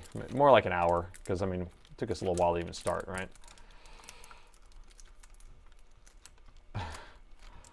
Okay. Yeah, it smells fresh. Like toilet, like Pine Sol or something. I think some other people have it too. The easiest pizza of them all. Okay. I'm glad we stopped to do that though. Well, it's like, where did this come from? I already put one on here. This is from that board and that's from the other board, but the sticky.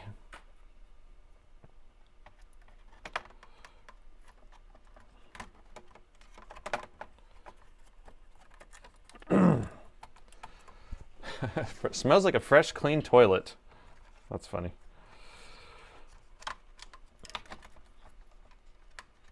You need to ultrasonic the crap out of that board.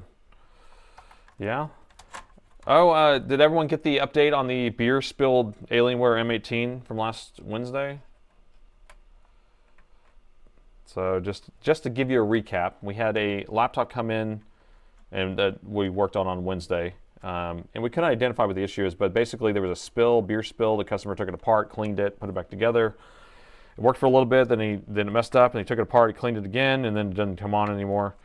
And it's hard to fix a motherboard that has so much, had so much liquid damage, but then had been cleaned, so you couldn't really see where it was. So in the morning when I came back in, I worked on it and found that I found one resistor that was blown, that was not giving the right value on the output, and then I just reflowed some of the power rail ICs, reflowed some of those, and then I sent it through the ultrasonic cleaner, and I put it back together, turned on and worked great.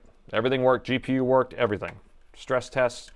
Now, he had already bought a new laptop, he said, so he was like, he's just gonna use it as a backup. So I told him, it may not be reliable for, heavy gaming or something like that, but I didn't seem to have an issue with it, so. But ultrasonic cleaner did do the trick, but I did reflow some stuff, and I did fix that one resistor that was over near the GPU that was blown, so. Where's our CPU? So we're gonna put our CPU back in.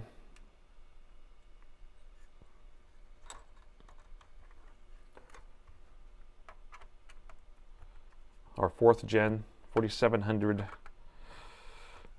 MQ. All right, guys, get a load of that. Look at that stuff. Nice and thick. It's like clay almost. Factory. That's some 10 or 11-year-old thermal paste.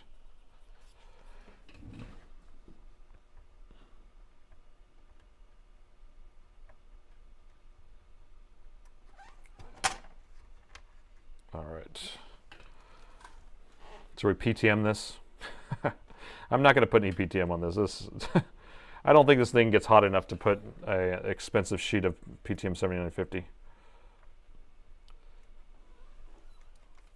Thank you for the cool Sunday. Well, thank you for joining. Thanks for showing up and being part of it.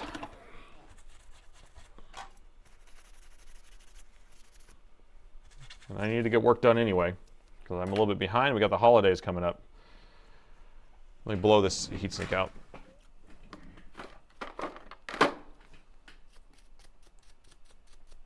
Now, I'm not going to put this whole thing back together. We're just going to try to get it to turn on and boot. And on a machine like this, it's going to be so old anyway that the battery probably doesn't even work, which I didn't even think about that.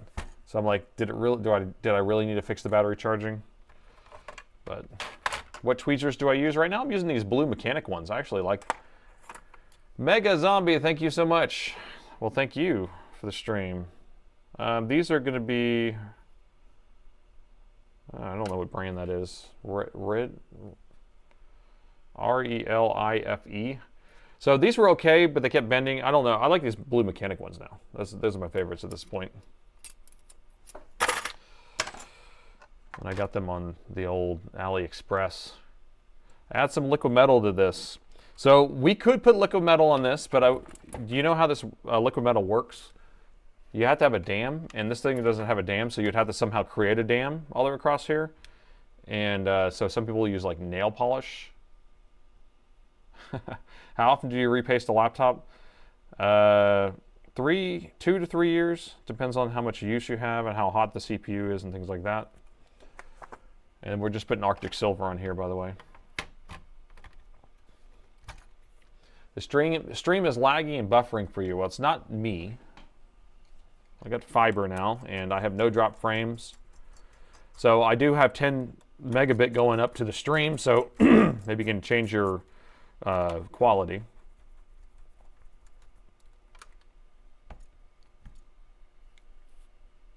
You got other people who are buffering too, huh? Yeah, I mean, I don't see how it would be buffering. YouTube lagging. So maybe it's a YouTube thing then, huh? Because I'm looking fine. I think Twitch is fine, right? The old Twitchy Twitch, doing just fine. Let's put these graphics cards back in here. Dual graphics cards. This is the Arctic 5 that I'm using. Arctic Silver 5.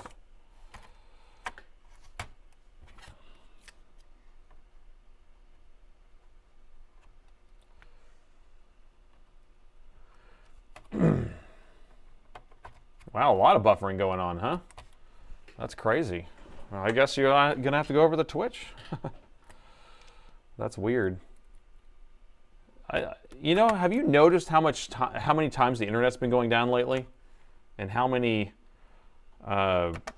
different, you know, big, you know, Cloudflare and Amazon Web Services, and I actually had one of my big provider that does all the syncing for marketplaces went down. ChannelAdvisor. I don't know if you're familiar with that company, but they are for facilitate sales on eBay and Newegg, Amazon, all that stuff, and their entire system crashed and they lost everything. They had to rebuild all their databases, all their servers from backups, and it took 2 days. And they're they're a pretty big company, so it was crazy. We had to like manually process everything. Gotta put this on, but I think there must be a lot of AI handling stuff for them. You know, they're having these AI bot agents like handling their servers instead of real humans, and then surprise, surprise, it messes something up. Because that's what they're trying to do on Microsoft now, right? Have the AI agents do things for you, and then they're like now telling you, watch out, actually, you could get malware installed. I'm like, what? You kidding me? Yeah, I'm so over AI. Like, so over it. Like, oh my God. I mean, there's certain use cases for AI. I know I rant about this all the time, but there's use cases for it, but to me it just seems like there's a lot more work involved. You know, if you're trying to train it to do a medial task, yes, then fine, you can do that. But if you're trying to get it to do something creative, it's not very creative. It's pretty dumb when it comes to that stuff. It's not like it's going to be able to replace people, at least right now. And so many people dumping so much money into it, and it's just all speculation. All right, that's plugged in, that's plugged in. Okay, we got all that. We got a couple screws in the screen. That's there. Okay, this goes somewhere. Oh my gosh. Freaking hate this, man. Freaking hate this. Let me show you what I hate. So on this machine, there's a lot of ribbon cables that connect to a lot of different things. And this cable's pretty mangled here. Hopefully we'll be able to get it back together. You see that? The pins are at least there still, but a lot of times I'll see them bent over. So we have to just be careful when we're plugging it in. I can't get the microscope close enough to show you that, but there you go. So you see how the pins on the cable are all messed up? So we just need to make sure they're straight when we plug them in. Like that, because I don't think I have any more of these cables, ribbon cables. I'm going to try to lay this out properly. Oh, I guess I could actually do it this way. The way this thing goes together is a nightmare, so it's just like trying to get all these cables plugged in properly. Proper. It's hard. I might just force this thing on without having to really hook up everything so we can get a screen and be done and move on. It's the solar flares. Do you think it's the solar flares, or do you think it's the comet, Atlas? Right? Coincidence? I think not. This thing has a battery in it still. Let's see if this battery even works.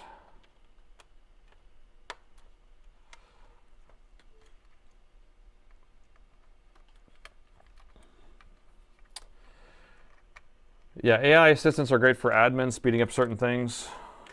But I'm sure that you've had some assistants, AI assistants that are supposed to like do little tasks like make appointments and stuff, make some really messed up appointments for you. And it's just like having a really bad employee, right? Brownouts, AI, bad combo. Yes, I assume that. But you're having, because of all the data centers, I'm sure we have more brownouts than normal. An EMP event, well, that would really be messed up. Electromagnetic pulse, that could take down the entire grid for years if you have a big enough one. I want to see if I can trigger this on without having to put the darn thing together. There is a power button here on the board. If you guys don't mind, I'm not going to put try to hook that polymer stuff right now because it's going to be a pain. But there is a power button switch right here, so I can just short these two terminals together. Y'all happy with that? That way we can move on. So we're just going to be able to short, I think, across here, or let's see. I don't know where ground is. Let me see where ground is.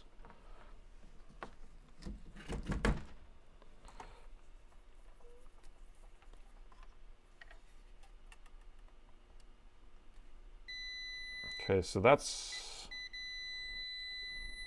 might be ground. 1 ohm. It's a little high for ground. I think I short from here to here, I believe, if I've worked on these in the past.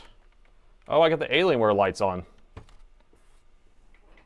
The Alienware lights are on because I plugged the battery in. So the machine's coming on. This CPU could be bad for all I know. Oh, we got some amps.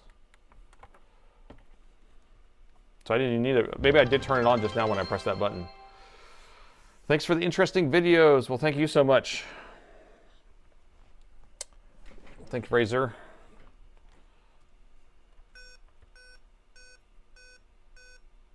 Okay, so we got 5 beeps. Does anyone know what that means?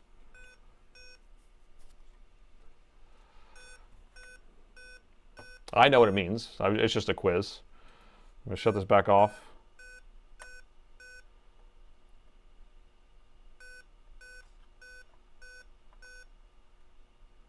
If I can do it. You can do it. Here. CPU, BIOS, CMOS. Thank you. It's CMOS is what it is.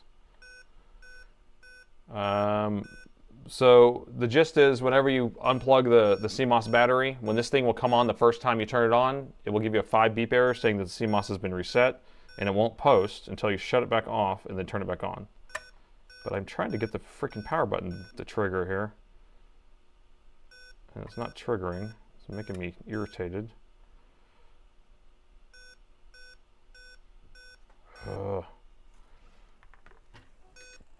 Quit beeping. Quit it. Quit doing what you're doing. Maybe I can go here to here. Let's try that. I swear this is ground right there.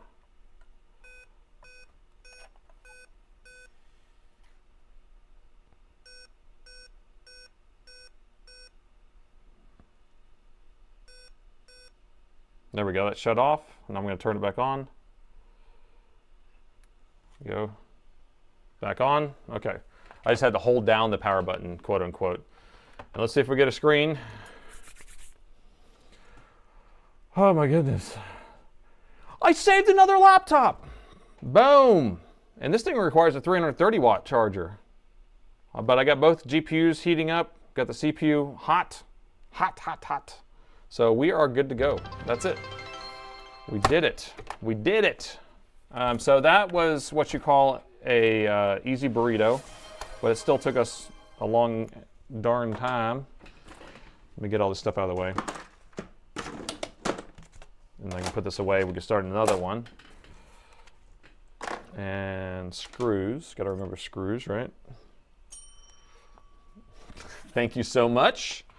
Thank you. Thanks to everyone for your help.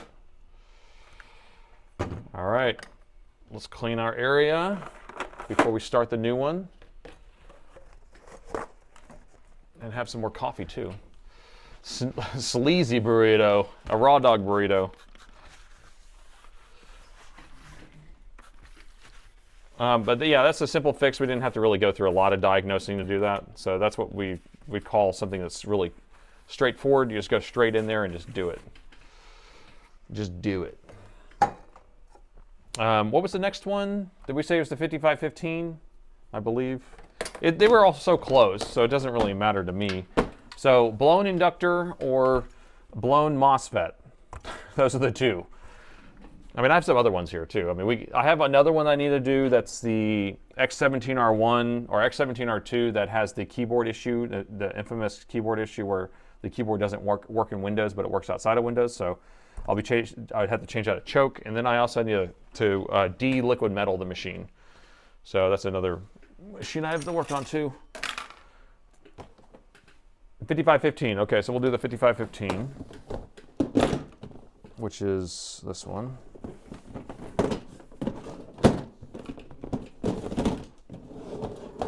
Oh man, these are so heavy. All right, 5515 is a blown MOSFET. And this is their note. PU12 MOSFET exploded. So there you go. There you go. No screws were harmed in this video. I love it. Oh wait, did they send us a motherboard? Wait, who is this?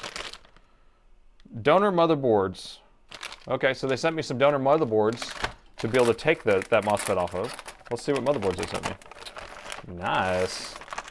What's this guy's name? Ahmad. Ahmad sent me this. Thank you, Ahmad.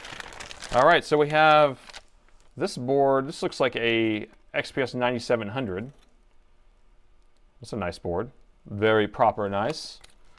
And this board is a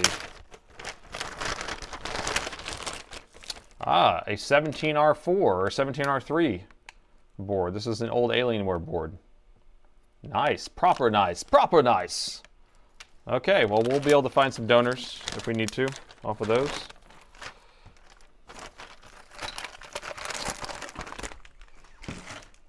All right, so let me take his personal information off of here. I like the stickers on this. This is fun. Look at that. Put a pattern on here. So this is a Dell G-Series 5515. If you don't know what a G-Series is, it's going to be Dell's gaming series, but it's a cheap laptop, so it's like an Alienware made of plastic. The same motherboard usually. So a 5515 motherboard is usually the low-end version of the Alienware M15R7 or the M17R5, but it's the lowest version.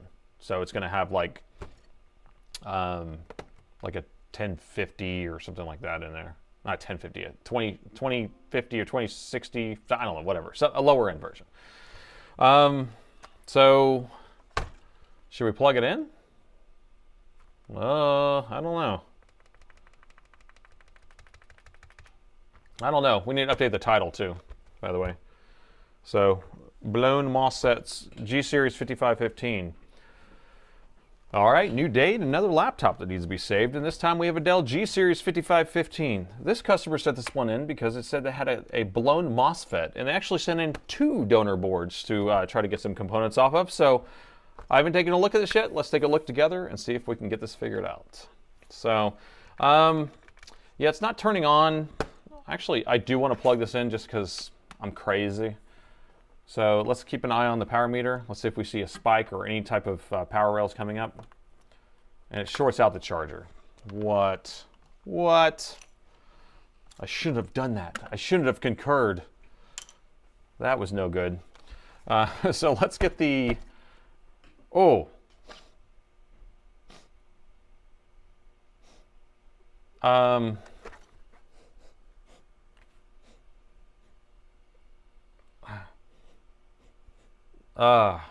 Uh-oh. Yeah, magic smoke. Yeah, I can smell something. Now, I think that this is going to be one of those situations where when you're plugging in, it arcs right at the charger port, hopefully. Yeah, that was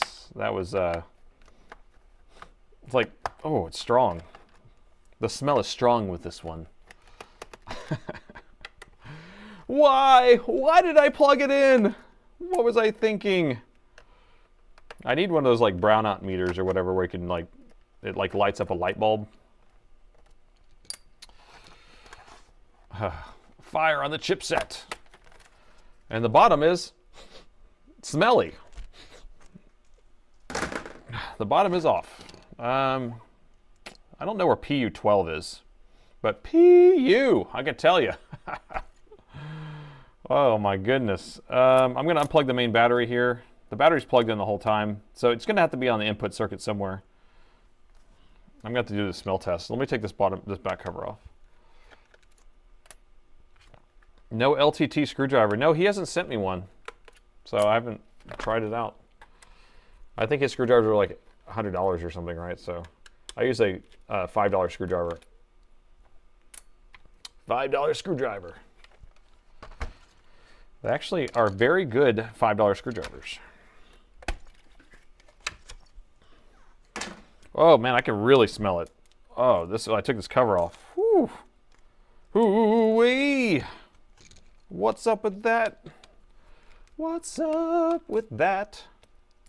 I was going to pop this DC jack off. I want to pull this whole cover off on here so we can really get a look around. Take a gander on this side of the board. This is some, I mean, it actually smells kind of pleasant though. I don't know, the smelling of burning electronics, sometimes bad, sometimes good.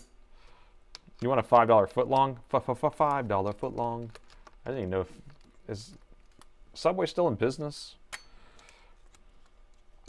Battery's unplugged. I'm going to pull this off of here. Nope, no smell there. Oh man, this is intense. Yeah, it's in this area back here somewhere. So it's on the other side of the board, and I'm wondering, like, how did they know that it was exploded? It's $6.99 foot long now. And it's probably less material, less stuff on the sandwich themselves, right? Shrinkflation. They raise the price and then make it smaller. Is it even really a foot long? Have you ever taken a tape measure to it before? Lewis's cat. This one doesn't smell like cat pee. I did have another laptop in the other day that does have cat pee on it. It's actually, his charger was covered in cat pee. His laptop itself wasn't covered in cat pee. And then it's funny because the laptop was actually a machine that needed a 240 watt charger, and it only had a 150 watt charger that was covered in cat pee. So I don't know if that was just like some sort of decoy he was sending in. But I don't like the smell of cat pee.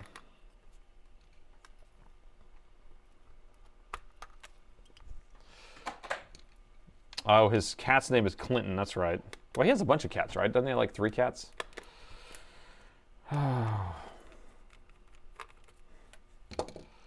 Okay, I'm taking this board out. I don't know if I told you that.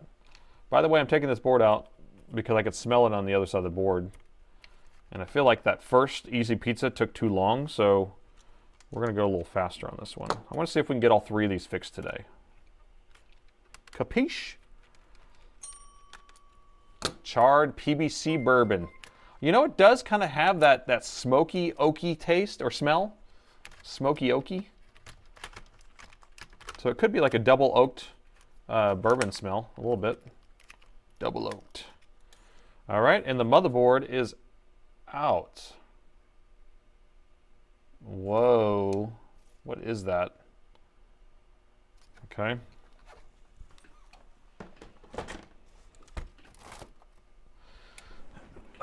Okay, I'm going to take the heatsink off of here. I'm assuming that we're talking about something that's on one of the GPU or CPU, and hopefully, I think it's on this side. I can see like kind of some sparking going out here, some cauterization. It's been cauterized, man. Cauterization, is that a word? Welcome back, Cotter.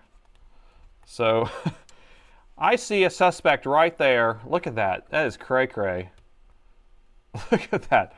And you can see so much, whatever you would call it. It's like changing the color. So it's like coating the top of the board. Carbon? Would that be carbon coming out of there? See if we can get rid of the reflections. There we go. Look at that. Crispy. All right, we'll take the heatsink off. Let's see. Unplug the fans first.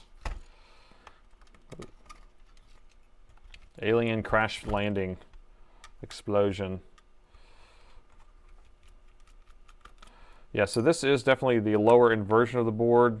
I can tell by the shape of the motherboard because this one has these two daughter boards, and this daughter board's longer, and they make another Alienware where this kind of comes out on the motherboard and the daughter board's shorter, and that is the higher end version of the board.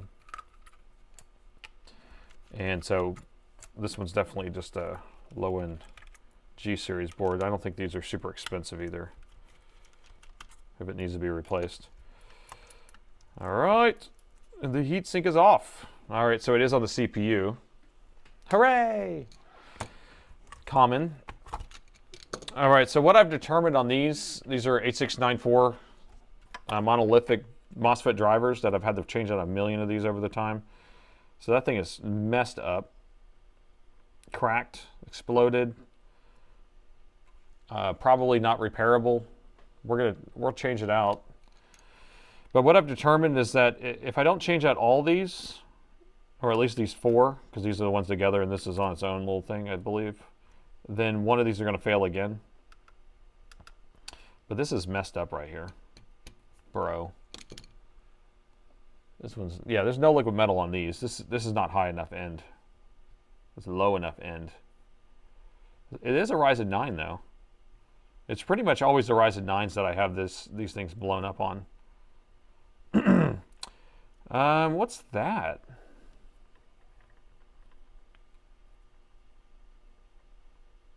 It's kind of a weird thing, right? I don't know what I'm looking at there.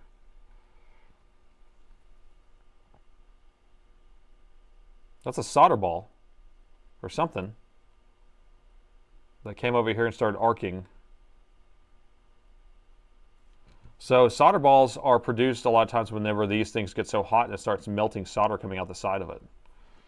So, oh man, it's like the smell's getting on my hands. All right, let's try taking this thing off. The CPU is probably ruined. I don't know. Maybe. I don't know. This is cracked all the way across here. I don't even know how well you can see that. Here, I'm going to put the brightness back up. It's a crack all the way across here. This is probably the worst exploded CPU MOSFET I've ever seen, actually.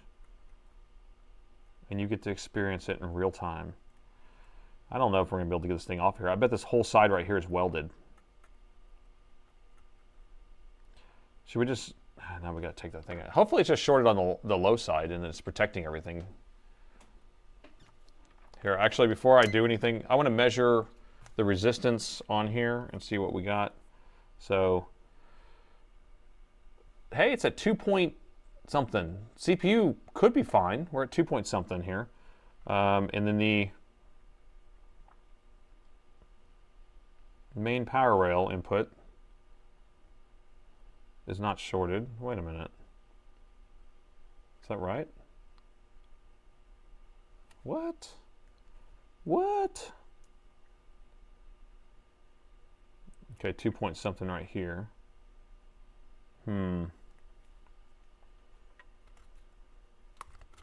What I'm trying to figure out is this, if this is shorted on the low side of the MOSFET or is it actually shorted through?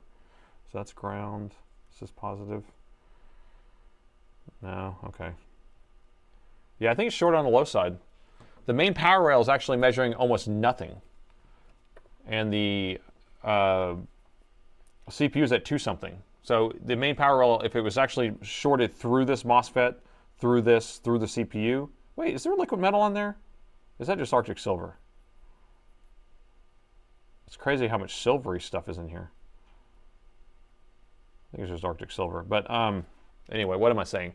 So if it was shorted through that MOSFET, through this coil, through the CPU, then we would have that 2 ohms that we're measuring here. We would have it on the main power rail, but we're only having 0.5. So there could be a chance that the CPU is just fine.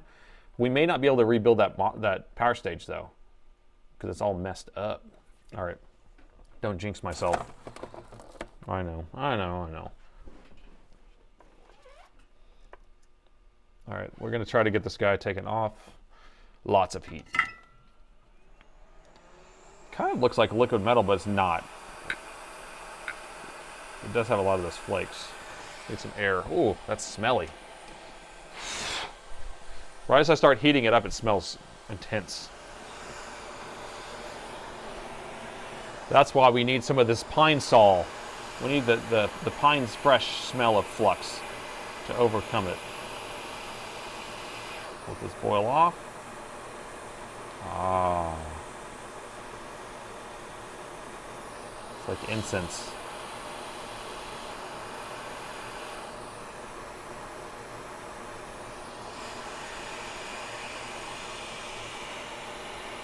Clean it before? Did you want me to clean it before? I don't know. I just want to get this thing off of here. Just want to see if it actually will come off. I have a feeling it won't. At least this side I think is going to be stuck on here. I bet this side will come off.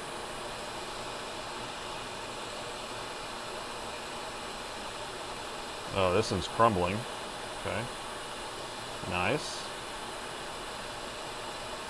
Yeah, because it's probably just shorted through this chip, and so the arcing is going in the chip itself, which is actually a good sign. Okay. What's going on here? What's all this stuff?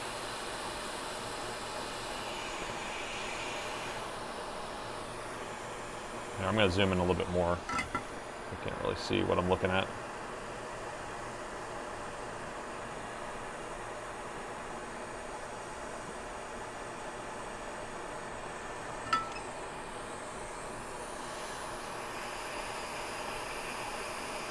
Yeah, this board's messed up, guys.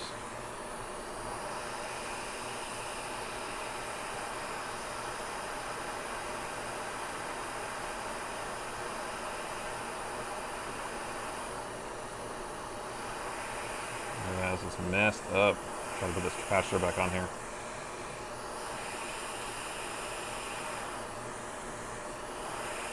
Okay, get that. This pad needs to go down. That pad needs to go down.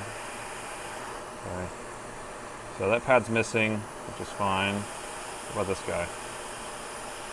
Oh, where'd you go? He just flew away. Great. This whole area is just gone. Here, let me clean this up like the suggestion suggested. And I need to find that thing just blew away because I want to be able to put that back on. Where did you go? Where did he fly to? What dimension are you? I don't know. That piece that was right here went whoop, flew away somewhere. Flew away somewhere. Is this it?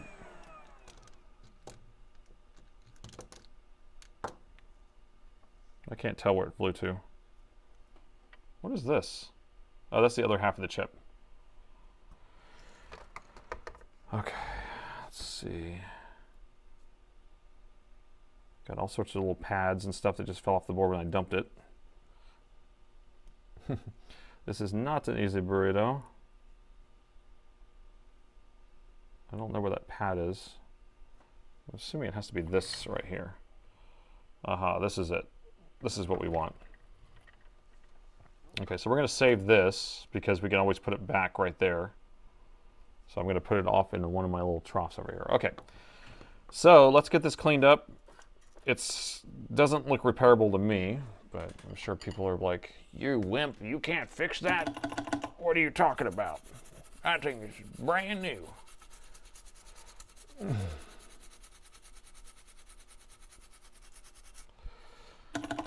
Oh yes, this is great.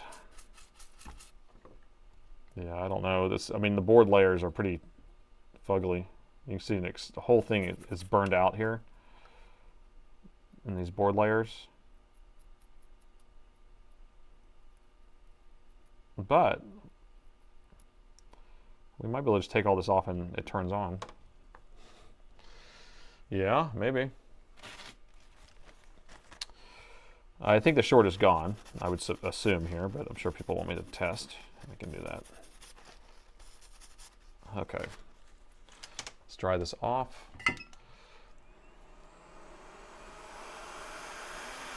Think we can drill a hole in the board and fix it like Soren? I think this thing is done. I think the dishes are done, man. All right, I'm going to measure for a short now on our main power rail, right here. That's the ground side. 0.78. Is there still a short? CPU? 0.23. I don't know. Maybe I'm measuring. Maybe this isn't connected to the main power rail. I was assuming it was. Let's go measure over here. No capacitor, no short. Nah, that's a kind of a weird thing because we just had a shorted MOSFET. So we still have a short. Where's our short then? Is it another MOSFET that's shorted? The board is shorted. Right. The board is shorted. 0.7 though. So I think we could probably, or it could be another MOSFET. No, because 0.7. What is 0.7? Is it the GPU?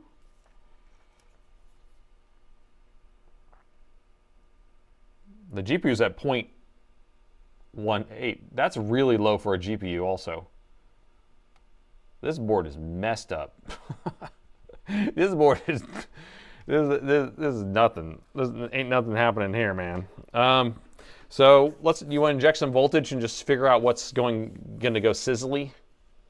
The second MOSFET looks rough. Let's see if the second MOSFET looks rough. Rough. So would that count as first? That is second. Or if we're saying first and second. Or we're saying over here. Those look okay.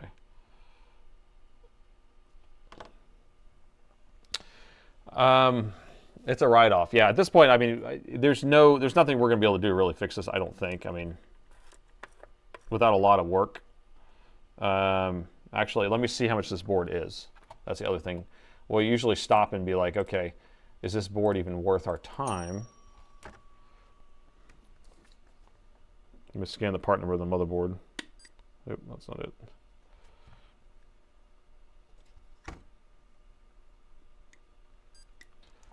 Okay, this motherboard is, I don't have it in stock. Great.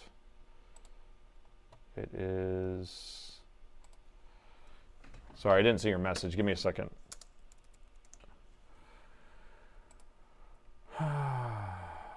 Looks like somebody sold one on eBay for $360 at some point. So board repair is $250.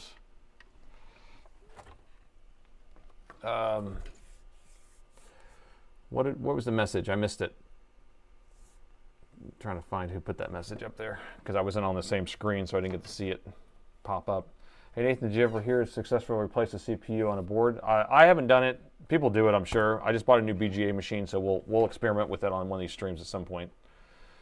So I don't know. The carbon is shorting the board layers. Yeah, that makes more sense. Yeah, so I think this is probably a no fix, or it is a no fix. But the question is, do you want to inject some voltage in here and see what gets hot, and see if it gets sizzly in that hole? That's what I was thinking. Going thermal just for a minute. Take a gander on a thermal with some voltage and current. I'm going to do that. Executive decision initiated. Going raw dog.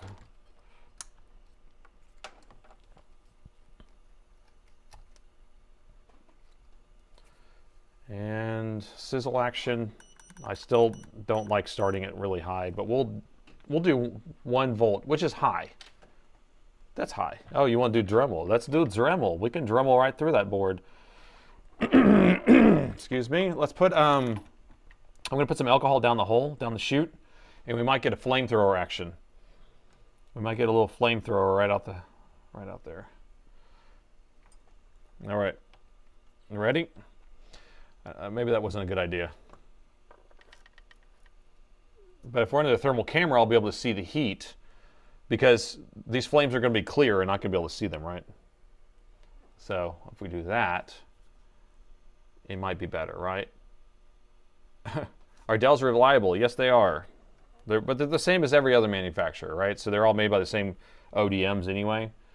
And you just see me fix a lot of them, so that's why people think that they're no good, but it's only because I work on Dells only, so that's why. Where's the main power rail input? Maybe right here? Now I'm scared. I don't want to do 1 volt. I'm going to do that much. You guys keep making me wimp out.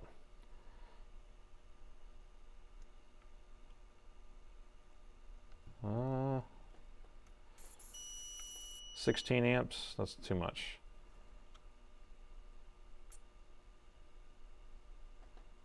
Why isn't it going?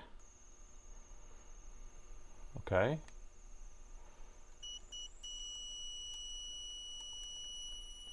It is in that area. You see right there? It's getting hot right there in that area. And if we switch to this view,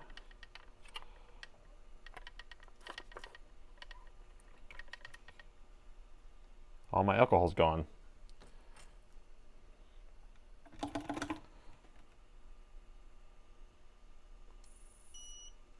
Yeah, you see how it's boiling right down inside the hole? So we have board layers that are messed up down in there, down in that hole. All right, capiche? So it's done. Excuse me, X15R2 3080 common failure points, no. I mean, I have seen some RAM, VRAM fail on some, but not on the 3080s in general. I mean, all those machines, the X series, they have a lot of fans and they have a lot of cooling and a lot of power stages, so nothing really usually to worry about on those. Let's go digging. All right, so really? You want to stick a dig? I have plenty of machines to work on. We got stacks of them over here. So we don't need to sit here and go down a rabbit hole unless you really want to. Jim, she's dead. She's dead, Jim. Let's go to the next repair. So we are moving on to our last one that we have on the list, but I have stacks more if we want to move on to lots of them. So you guys keep sending them in, and I just have to keep working on them, apparently. All right, so this one is a, yes, you've already updated it. So their note says there's a blown inductor. And where there's a blown inductor, there must be something else wrong. So here's the note. I couldn't save this laptop. There you go, that's what you wanted. Could the 2 donor boards be fixed? That's interesting. Yeah. Actually, I want to plug in one of these real quick. Real quick. Count how many times I say that. Here, so I'm going to plug in this 9700 and see what this thing does. That's interesting. I never thought about that. I didn't even think about it. So keep an eye on the power meter on this. We just want to see if this thing pulls any current when we plug it in. 0.02, just hanging at 0.02. Ooh, that can be fixable. What about this one? This port, 0.02, looking good, Billy Ray. Let's check this one.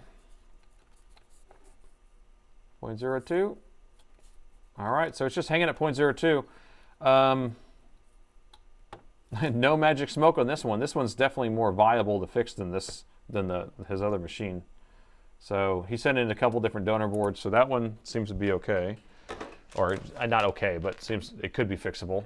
This is a 17R4 board, and these aren't in general usually, these things fail a lot. So I'm actually just going to measure the main power rail on it because I can't plug in USB on these. And let's just see if the main power rail is shorted. There's no short on the main power rail. 3 volt, 5 volt, fine. And it looks like the VRAM, there's a short on the VRAM. I don't know if you can see that. So we've got 1 ohm on the VRAM power supply. So probably one of the VRAMs are shorted. Ricardo has a question. I have a question about a crack screen on your mom's laptop. It went on their site, put in the service tag. It has no results at all. What Inspiron model is it? So you have to figure out if it came up with no results, how new is the machine? That's the big question. Because if it's a really new machine, then Dell still has those parts, and there's usually like a lag time about 9 months to a year before I start getting the parts from Dell. So Hopefully that helps your question. But you can call our customer service line and they'll be able to figure it out for you. Sometimes we just need to cross-reference something for you. All right, so we're going to go ahead and move on to this one that has the inductor that's damaged. And did everyone read the note? I didn't even read the note. I got sidetracked. Inductor blown, possible other component damage. Needs full diagnosis for damaged components and component replacements. Well, okay. Let's figure it out. Should we plug this computer in? Don't plug in the inductor computer. I don't know. I want to plug it in. Can I just plug it in? I'm sure this thing's been plugged in a million times as it is, but we will skip the plug-in process. And I need another tray for screws. Let me go grab another tray.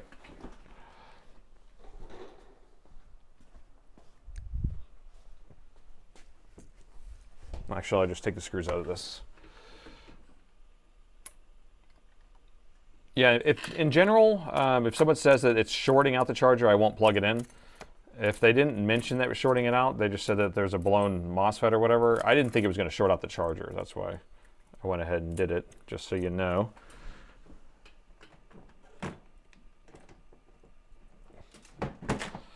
Okay, good. We're ready. We're ready. Hello, hello. What's the service tag? The service tag on this machine? You would ask me. It's a Foxtrot Mike Hotel X-Ray 8 Tango 3.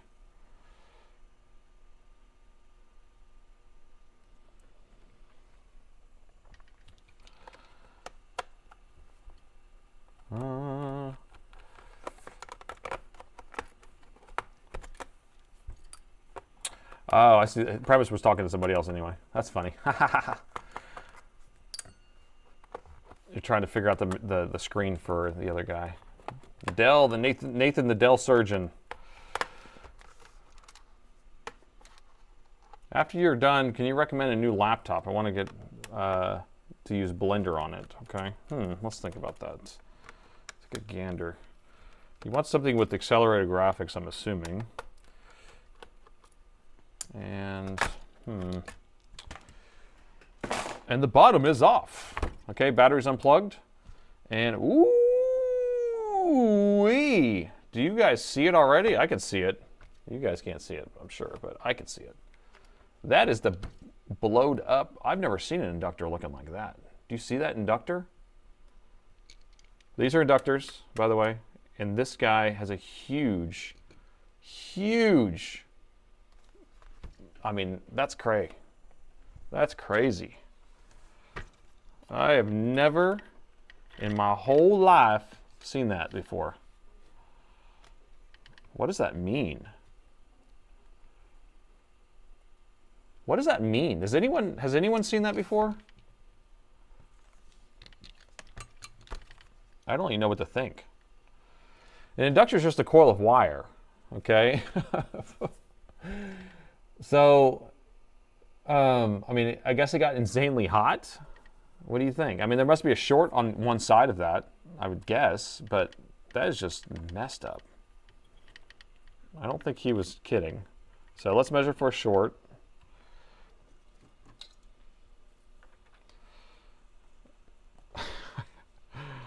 Wow.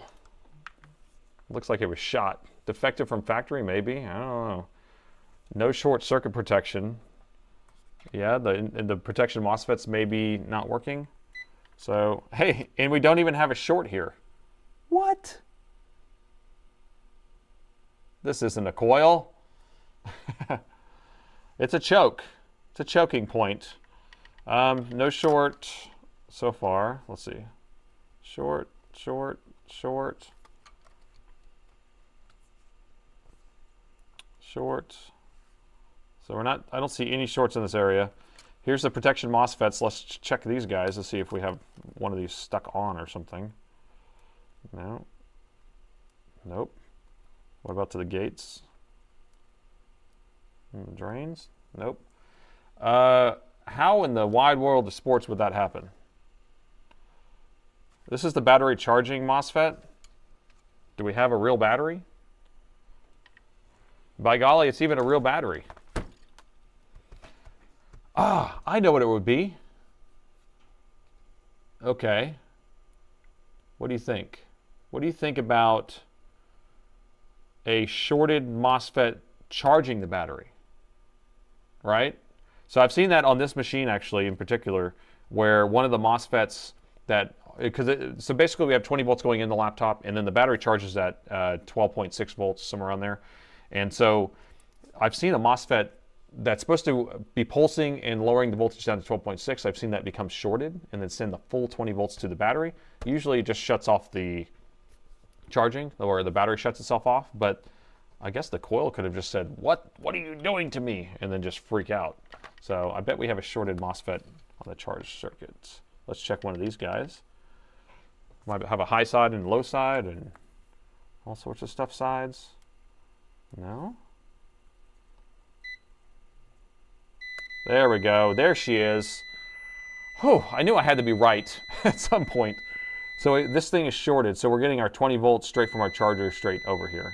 So if we measure right here, so 20 volts comes in from the charger to here, and then it's making it all the way over here, which should be actually pulsing. We should have 20 volts on this side, and we should have 12.6 on this side, because we have a gate pin here, and it's going pop, pop, pop, pop, pop, pop, pop, pop, pop, pulsing a square wave, and then this is the low side, so that goes to ground, and then the middle of it taps off, goes through this inductor, which cleans out that signal, and then those go through these a current sensor resistor, these two inductors, and then over to the battery.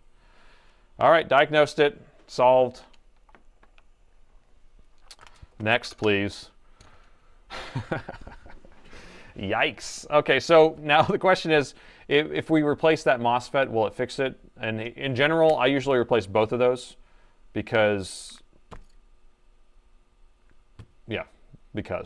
So I replace both of those, and I'll replace that coil too. And then I think that should be good. Now I'm going to take the board out to do this, even though I could do it on the top, but I don't do that. I know. You get to watch me do more screws. So it's broken, huh? Yes, it's broken. Yes, the MOSFET is toast. The coil is toast. Check the battery too. I don't want to plug the battery in, but I guess it doesn't really matter. If you plug the battery in, it should be fine because it goes through a different coil or a different MOSFET to power in the main power rail. It's only when you plug them in combination with the charger it should be fine. But yeah, we'll test that at the end.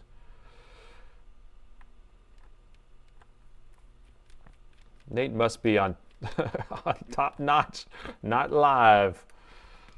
Some things are not filtered. Yeah, I'm a little cray-cray. Although I want another coffee. I'm down to my last sips of coffee right now.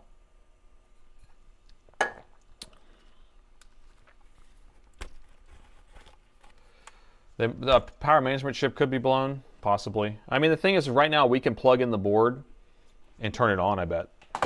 It's not going to hurt anything. I can tell you that right now.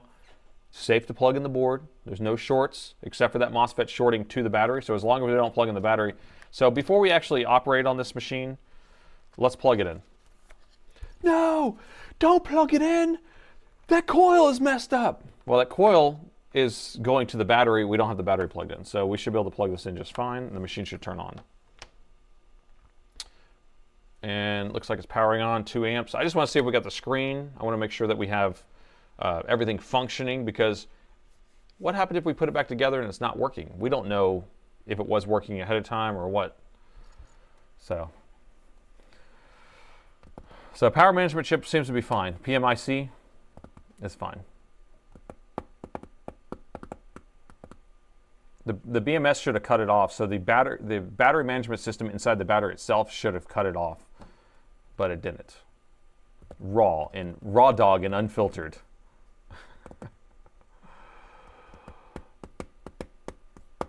It's a 7405. Okay, so the one that you're working on is a 7405. That one, you need like a complete assembly. It may just be out of stock. I don't know. Some of those complete assemblies are hard to keep in stock, and then they're very particular because the hinges break, and then the touch screen breaks.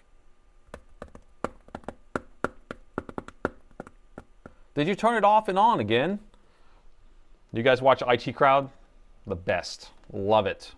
IT Crowd, and that's like a common phrase in there, is you turn it off and on again. I'm waiting for a CMOS reset to happen here. I don't know if you guys knew that. Plug it in, watching the current kind of go up and down. It's moving around, it's thinking.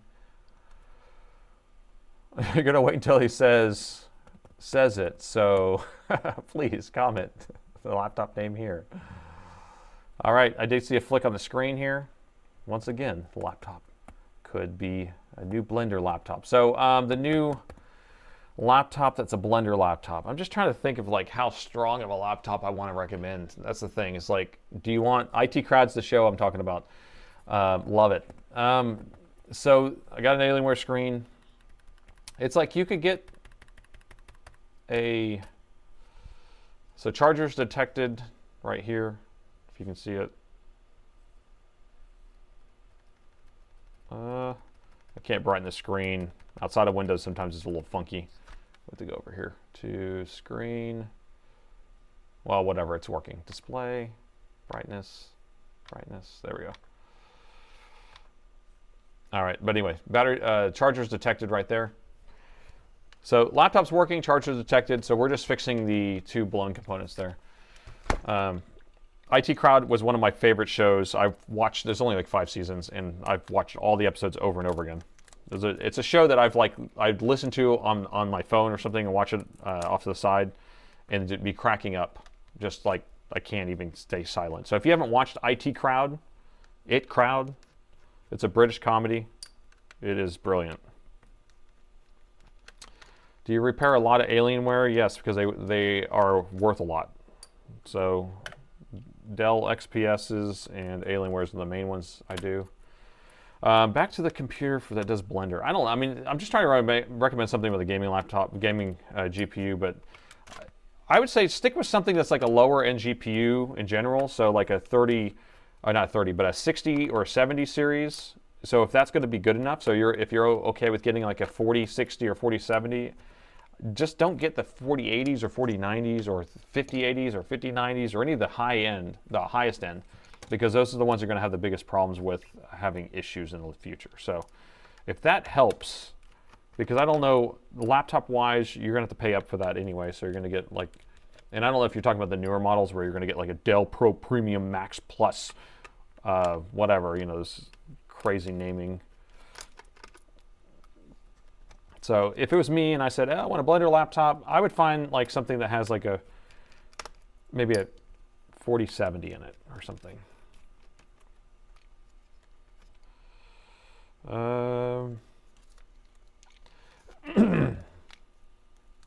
Internet in a box.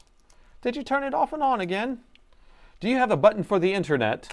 The button for the internet. Have y'all seen that clip? Oh God, I want to like. It is so funny. And if you're a little bit older, then you would kind of get the jokes for like all this stuff. I haven't seen that one since the 90s. Oh, I feel like I want to show you all that clip now. Especially if you haven't seen the show. But I probably can't show it on here, right? Because I don't understand how the DRM stuff works.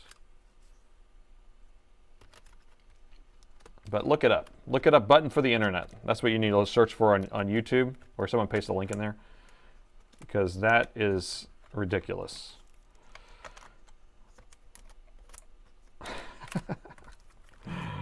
All right, and the motherboard is out. How long did that take? Not very long, right? Especially when I've taken out these so many times. Yeah, you don't want to get a copyright strike. Yeah, so I've never had a copyright strike. I don't want to deal with that. And I don't know how lives work anyway, so it's just like, I mean, I'm sure the VOD would be screwed. I can cut it out of the VOD, but so I'm not going to worry about it. But people can search for button for the internet, and then they will be very happy. So plan of action here. We're going to replace we're going to replace these two MOSFETs. These are B04 and 03s, and then we're going to replace this guy here.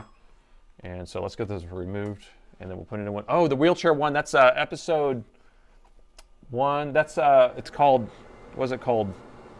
Oh, I love that episode. It's like season 2, episode 1, I believe, or season 2, episode 2.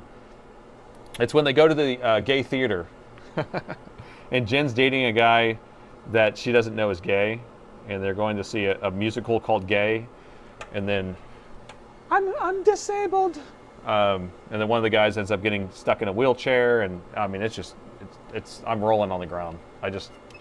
It's so funny.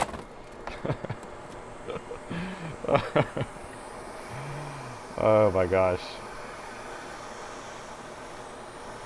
I'm disabled. Oh. For all the people who haven't seen it, you have to see it now. Like, you have to mark it down on your list this weekend to at least search up some clips. If you don't have, they used to have it on Netflix. I don't think they have it on there anymore. You might be able to get it on BritBox or one of those other things. You got to copyright something on a YouTube channel for reposting something. Yeah, I'm not going to deal with any of that stuff. But people can go look it up, and they're going to enjoy it, I'm telling you. Okay, so we got that guy off of there. We're going to get this guy over here.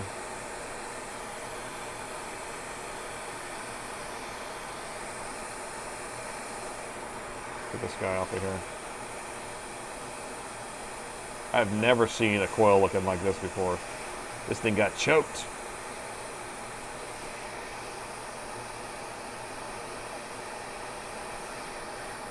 Okay. And the coil is off.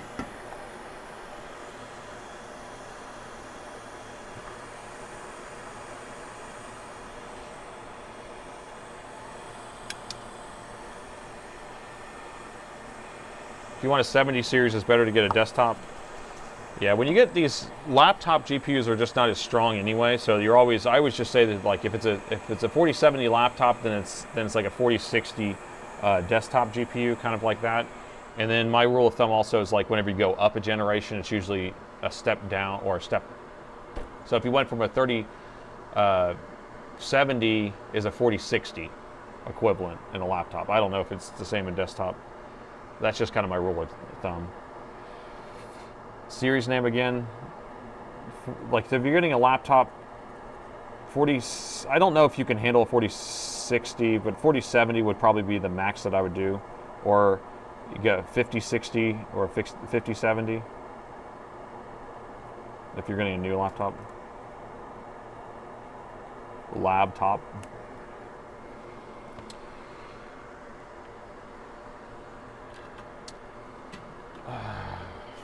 Coil never explodes like that. I wonder, can we measure what the resistance is of this coil, and then we'll measure the resistance of the new coil we take off? That might be kind of cool. What do you think? I know the resistance is going to be very low, and I probably don't have a meter that can really do it, but we'll see, because I don't have a milliohm meter or anything like that. But I'm interested to see how low the resistance is. Okay. So 0.26 to 0.25. Okay. So we'll see if the new one is 0.26 to 0.25. So let's grab a donor board and get a new one of those. And then the MOSFETs, I have brand new MOSFETs, so I'll just put brand new MOSFETs on there.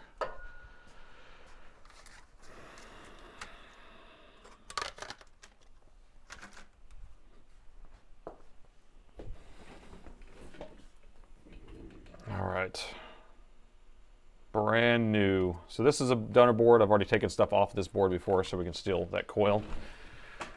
Try to check the IC, it hadn't fried. Well, the machine turns on fine, so I don't think the IC did fry. The power management chip, remember we turned on, went to the BIOS and detects the AC adapter. So there's no short on the board, okay? We had shorted MOSFETs, so the MOSFET that's supposed to be an on-off switch, like a light switch on your wall, was just stuck, like someone put a piece of tape over it, and it's stuck on. Okay, so we don't have it. Most likely, the power management chip is fine, just because of what we saw. Now, not to say that once we hook it back together, we're still going to get our 19 volts or whatever on there, but 19 volts on the battery, but we shouldn't. So I'm going to take this coil off first, and that way we can set it to the side. I mean, I guess I could take these MOSFETs because they're sitting right here. I'd rather just put brand new ones on there. I believe I have brand new ones. These aren't shorted or anything. Wait, let's see. Those are fine. Let me make sure I have brand new ones. Got a new Prime sub. Welcome aboard. Yeah. B04 and 03, right? B04 and 03. So I have brand new out of my box here. So I'm just taking the coil.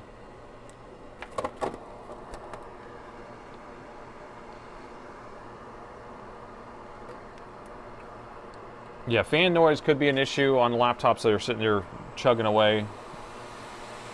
I mean, in general, laptops are not, like, if you want a higher GPU, higher end GPU, it's better just to get a desktop. And if you're going to be doing gaming or Blender, you might just want to get a desktop.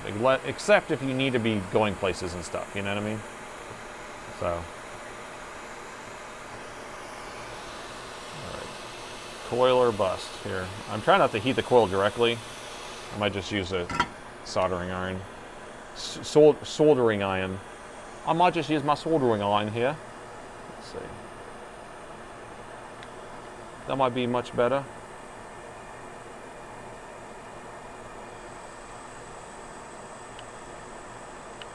Okay.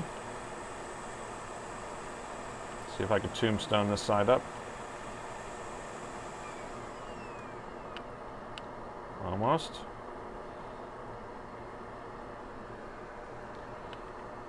Oh, it's too big. It's too big. I need some bubbly. Just add a little bubbly and that will help. I'm telling you. Probably need air too. You're stuck in the IT crowd black hole. Thanks a lot. Love it. What's behind the red door?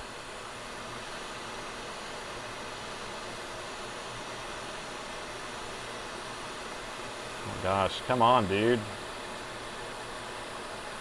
It's like fastened on here. Pine Sol. Yeah, it's like Pine Sol. For your lungs. There we go. It's like, come on. Come on, bro. There we go. That took way too long. All right, so I'm setting that coil off to the side just to cool off, and then we're going to get the other MOSFETs installed, and then we'll measure the coil after it cools off. Sound good? I'm gonna get these installed. And then we're almost done with this one. And we might have just enough time to hang out and chat for a little bit, and then call it a Sunday. Or we could turn on the BGA machine and see what it does and try to take something off real quick. Whatever it takes.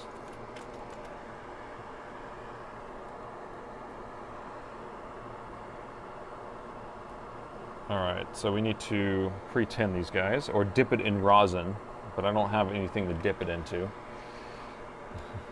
Recoil another, I recoiled another laptop. We were on the NanoFix live stream the other night, I don't know if, or a day, or a night, I guess, and we got him to say, I saved another switch, but he said it like that. I saved another switch, there you go.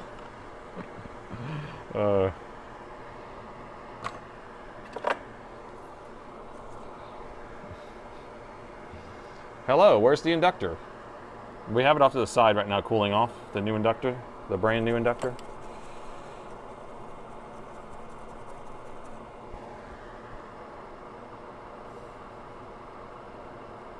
We're about to put it on, but right now we're putting on these MOSFETs that are bad, or one of them is bad. Get off of there, stop it. Great. It just soldered itself on there.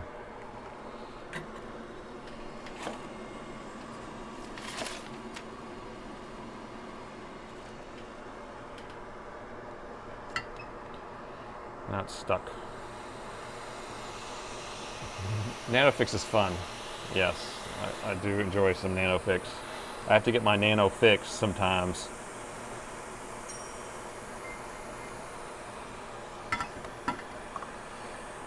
Oh man! Oh, Heathens, thanks for the $10 donation. You've been watching, but you'll be watching pregame Packers versus Vikings game. Go Pack, go! I don't keep up with sports, so yes, I will agree with you. Go Pack, go! I have no idea which one is the favorite in that, but you like the Packers, so I will go for the Packers then. Okay. Brand new MOSFETs. They actually are brand new. They're out of my box. My brand new box.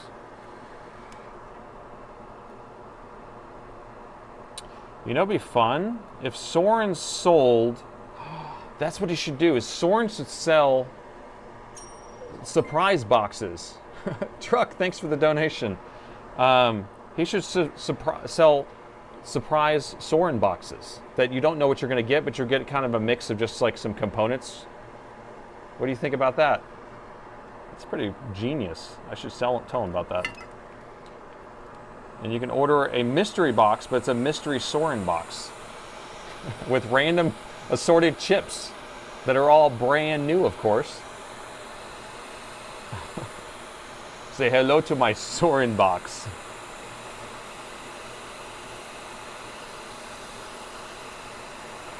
Some people are like, what's a Soren box?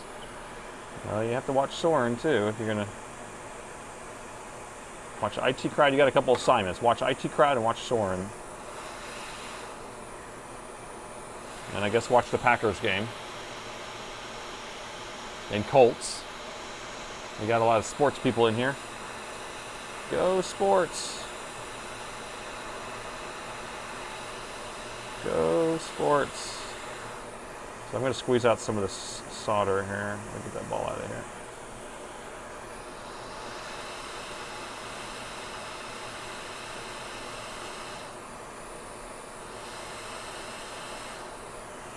Nice big ball of solder. Ooh, that's looks train wrecky. Love it. I'll fix it. Don't worry. I know people are like, that thing's crooked. There's a solder ball there. Yeah, we'll get it. We'll get it.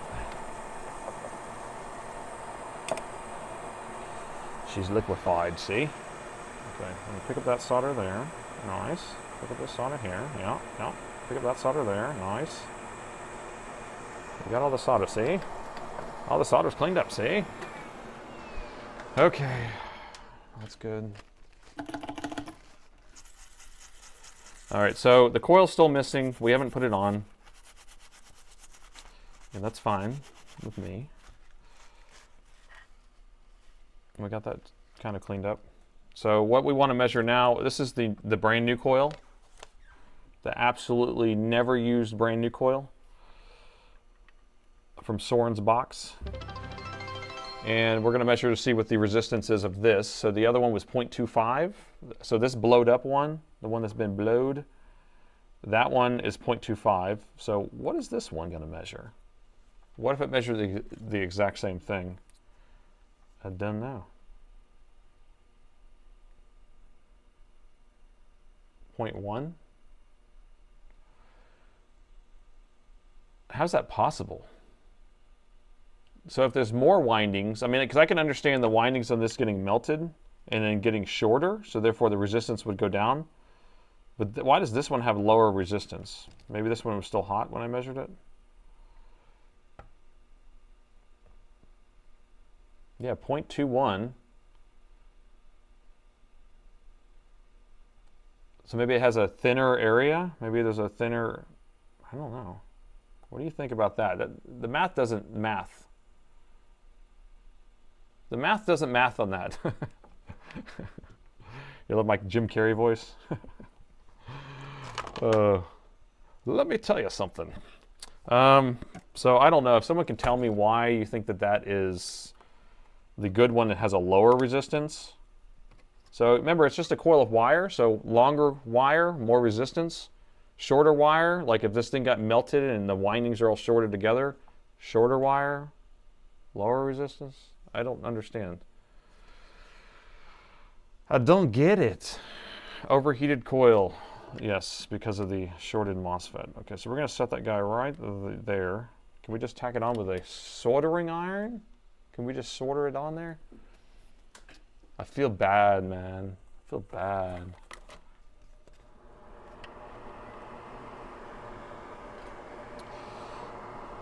Where's my flex? Discord post? Yeah, every 30 minutes it posts in there, and then you can have the mods will post the link if they type it in, I can give it to you. Ah, come on.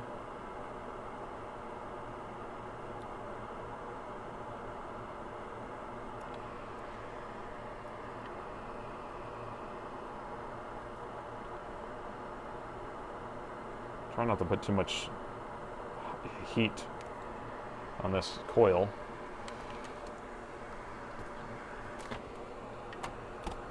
Join the JFix Discord. I go on there sometimes and answer questions. I have a hard time going there all the time. I do my best.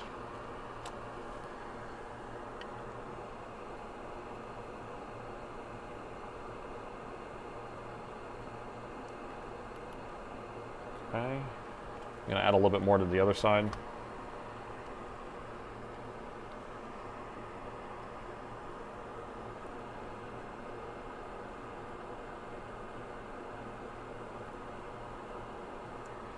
Perfect. Tweezers sometimes win one.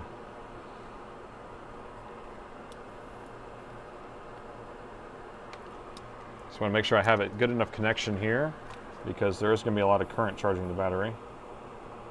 All right. Good. Good.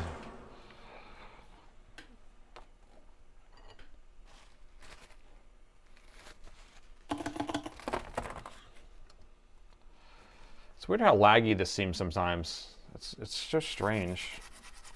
I don't get it. It irritates me, actually. I might need to switch to 60 frames per second, but I have to do 1080p on everything. I always do everything at 4K 30, but I feel like sometimes the 4K 30 is more like 4K 24 or something like that. Like slows down. I don't know if you're noticing that. Floating high. We're about to test everything in a second. I'd like to clean it up like nothing ever happened here. It looks like it's floating. I'll look. We'll look. We will confirm. Concur or not concur, that is the question. I can always reflow it with the hot air too.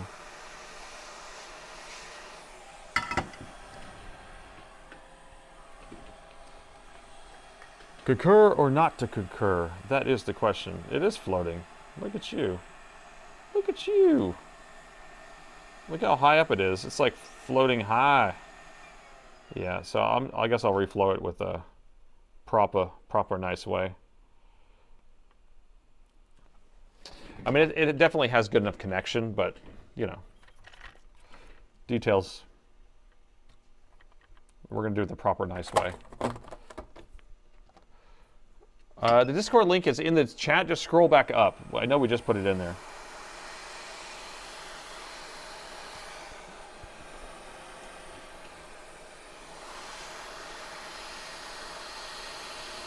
I need to figure out how to get the Discord link to work for people instead of only mods.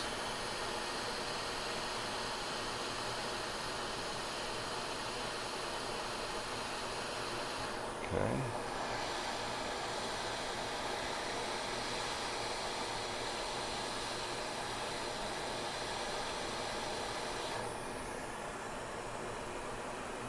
Oh yeah. Yeah. That's what I'm talking about. Yeah, inductors blowing up are very rare. So, like I said, I've never seen one of these, so you guys just experienced something that's I've never seen happen before. Very weird. Very strange. So, the board's fixed. We don't even need to test it because I know it's fixed, so that's it. Thanks for coming. No. Let me plug in the charger, and then we can make sure we're not getting 20 volts to the battery connector, and then we'll plug in the battery and see if it starts charging. I can check for a short before we plug it in. I know people want me to do that too. Safety first. Put my safety goggles on. Safety goggles. I need a smaller nozzle. My nozzle's too big. It's too massive. Okay, I'm only plugging in the charger at this point. And so we'll measure, make sure we don't have any shorts, and then I'll plug in the charger. We'll make sure that we don't have 20 volts going to that area.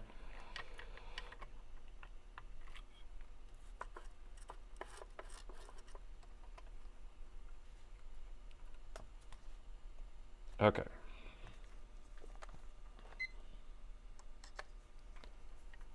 So over here, no short, no short, no short, no short, no short, no short. It's not shorted. And then we'll make sure these aren't shorted. What the what?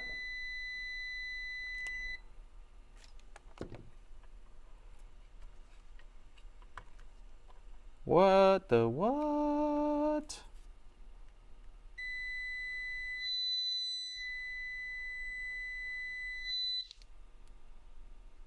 What the what?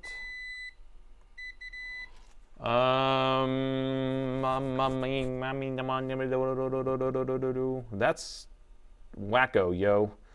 I'm going to plug in the charger anyway because it could just be that the MOSFET's stuck in an on state. So trust me on that. And then we'll just figure out if we have 19 volts going there. The battery's not plugged in, so we don't have anything to worry about. But that's strange. Got the charger plugged in, 0.06. And then now we're going to measure the voltage over here. And it could have just been stuck on an on state. Now we got 19.8 volt there going there. So we don't want 19 volts here. That's the whole purpose of us replacing this MOSFET with a brand new MOSFET, by the way. What is going on? Brand new MOSFET. Brand new MOSFET. We measured it with it off of there. That's the thing. We took the MOSFETs off. We measured the board that the short was gone, right? Didn't we? Trigger the gate. I know that's why I plugged in the charger to see if I could trigger the gate. Is there a... Where does the gate connect? So for people who aren't following, this gate pin right here is probably stuck against this one. Let me measure across there. Let's see. What we got? You saw a short coming whenever you remove the tin and flip the MOSFET. Good MOSFET blew anyway. Okay, so it blew the MOSFET, you think. But I hadn't even turned it on yet, so it couldn't have blown because it was already shorted before I turned it on. I'm going to take the MOSFET back off real quick. I just want to measure to see what it looks like there. Shorted underneath due to too much solder. Could be. That definitely could be it. Yeah, let's go with that. Let's go with that. So I'm going to reflow. I'm going to take it off. We'll put it back on. And, well, we'll take the board out first. Yeah, let's go with that. So that's why I didn't end up putting all this extra stuff in here. I didn't even put a screw in here.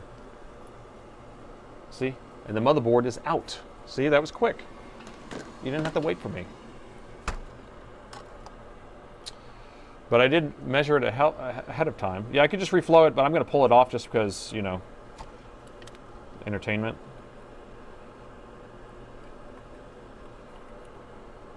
Or actually, I will reflow it. I'm going to reflow it. I'm just going to squeeze it and see if a bunch of stuff just oozes out the side. Oh, I can't believe that. I can't believe. I feel bad, man. One of the MOSFETs blew. It blew with the hot air? I don't know. I haven't blown a MOSFET with hot air before. Maybe one time when I was holding it in mid-air before I set it down, I might have blown it out. But it's crazy. But here's what we're going to do is we're going to heat it up. We're going to see if we can ooze anything out under there. We may have a big blob under there like they're saying, like the smart chat knows. But this doesn't feel, yeah, see, there's not too much under here. You see how it's just kind of doing that? So I'm going to Press it down. Yeah, really nothing came out. I mean, there's a couple of different blobs up here in the top. Let's pick that up and then we'll measure again.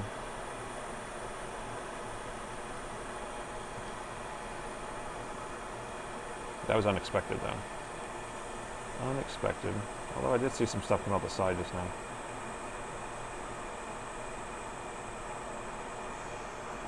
Okay. Do you think you used hot air or used the air first time to solder the new MOSFETs and then blew it out? I don't think it's that. Diode mode, that might be a good thing, because if it was 0-0 on the diode mode versus, you know, having a voltage drop of some sort, it could be a sign, a symptom. All right, let's test it again. If it's still measuring shorted, then we're just going to pull it off of there. Still measuring shorted, 0.2 shorted. All right, I'm pulling it back off. Pulling this thing back off, man. This is, I mean, it could be the driver. It could be this power management chip, but I don't know.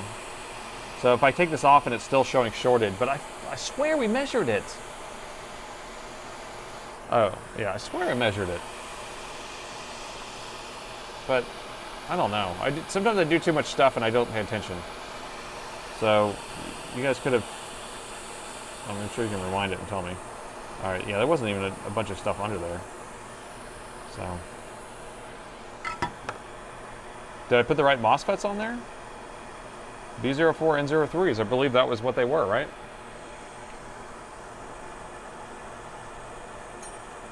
Oh, it's still shorted. Some people are saying you put the old ones back on. No, I can show you that over here. This is the blown coil and bad ones over here. But we know for a fact, though, now that it's still showing shorted. What? But we took the coil off. Thinking about this. I'm thinking. Took the coil off. Yeah, power management chip. Let's pull the power management chip, I guess. Did we not measure after we took it off? But it would make sense that it wasn't shorted because we took the coil off too, the inductor, right? So we had the inductor off and we had the MOSFET off, and of course it wouldn't show shorted, right? I don't know. Let me pull the power management chip and stop. Yeah, 0.26 is the coil, the inductor. Let's see. 0.26 was 0.11 for this one. Yeah, 0.11. And then, let's see, we're measuring 0.25. It's a crazy number too. The gate's not shorted. And see, the thing is that the gate is what's tied to this power management chip. Is this shorted then?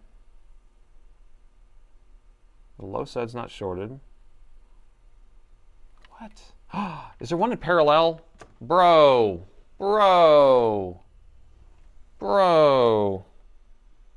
I think there's one in parallel.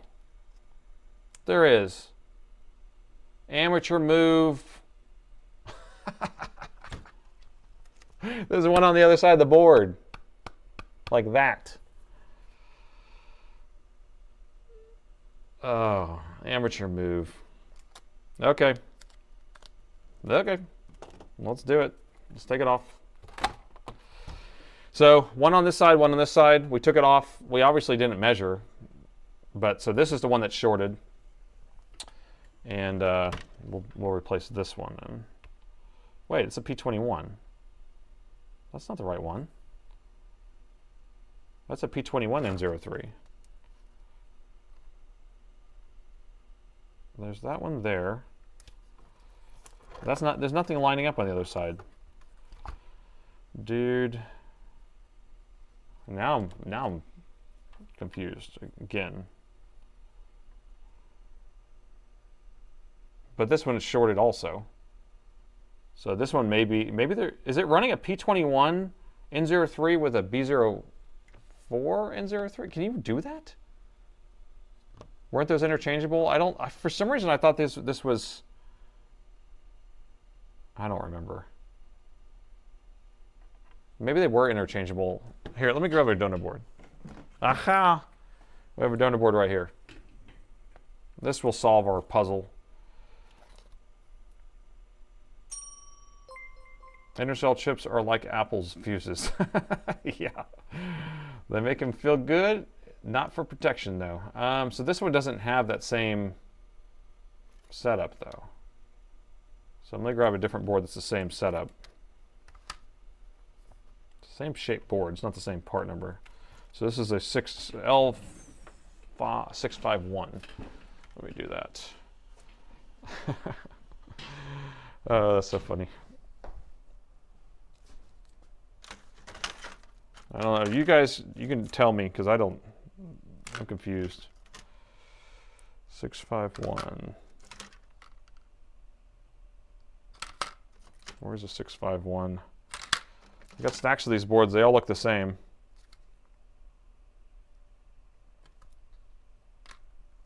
But none of them have that chip on the other side.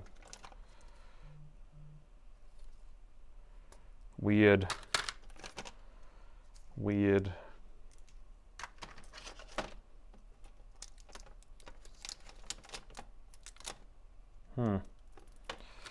I can't see the chat right now, so I'll be back in a second to look at what you're saying. Just digging through these boards. Well,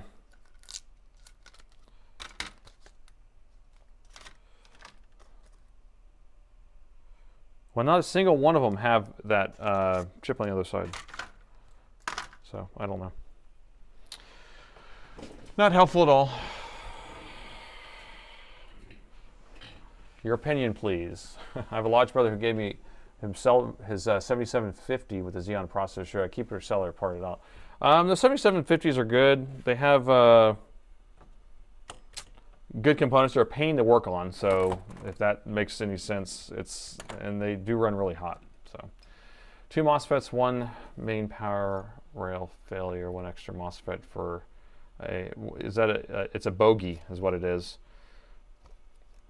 Let me pull this one off and let's see if the short goes away for one thing, and then we'll just figure it out. We're just going to have to do that.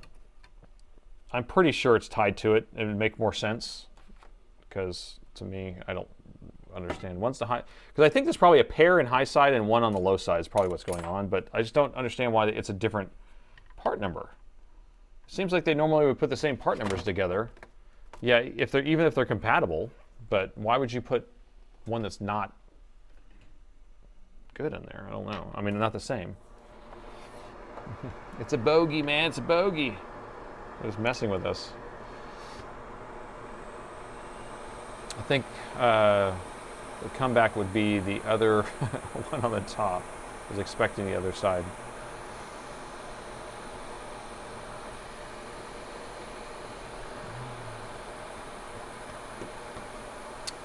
Man, I don't know. This is really making my brain hurt.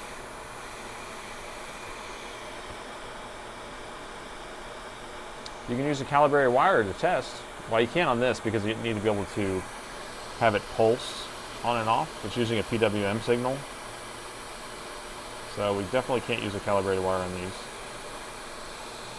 If it was the input MOSFET, you could do that. All right, so we got this off. All right, and this P21 is off. See if this is resolved. So now we're reading mega ohms. All right, so here's what we're gonna do.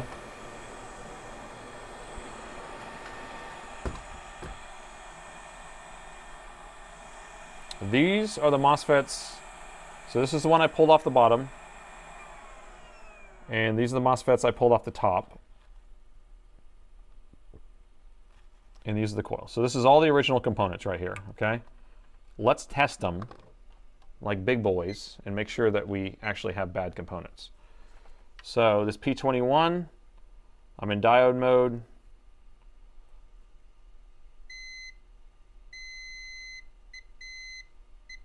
Oh, the gate's shorted. This whole thing is shorted. Okay, and then let's measure these. One of these was in parallel with that. I have no idea which one it is. And if I touch the gate pin, it's on. If I touch the gate pin, it's off. So that one's working fine. Let's test this one. It's off right now. I'm going to touch the gate pin. Oh, touch the gate pin with my positive. And now it's on. Touch the gate pin with my negative. It's off. There you go. So these two are working. And then this P21 is no bueno. The question is, why did they have that P21 there? But we'll just put that back on there. What's next after the stream? Do some more stuff around the house, I guess. I was painting yesterday. We have carpet getting installed this weekend, so we have to clean out some rooms, a couple of rooms, and get all the furniture out of there for tomorrow, for the furniture or the carpet installers to come. All right, so we're going to put a new P21 in on the back of the board. We're going to put this one back on the front of the board, but let's make sure that that short is gone on the front of the board. I was so confident early on, and now I've lost a lot of my confidence. So that's no longer shorted here. It's good. It's good. So yeah, P21 on the other side. I don't understand why it's there, or why it's not the same model. But are we okay with just putting this exact same thing, the factory, on there, or should we try to put B04 and 03s on both sides? Is the question. I mean, I'm assuming we just put factory on there. I have P21s and 03s right here, so I could put some on. Just match it, I guess. See, well, B02, but what about the B03? P21 is 100 amp.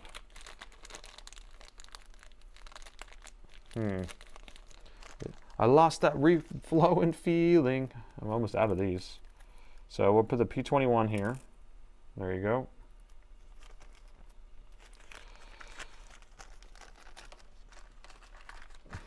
Factory. I'm just going to do factory, and I know Soren would not agree because he's like saying that factory is usually wrong. The calibrated wire always abides. Okay, so we're going to first pretend this like before. Why would the two work together? So because the MOSFET powers the board from the battery, the comeback MOSFET. This is the comeback MOSFET? No. Is it? I don't think it is. I'll have to look at the circuit. But I'm pretty sure these are in parallel. I don't think this is the comeback MOSFET.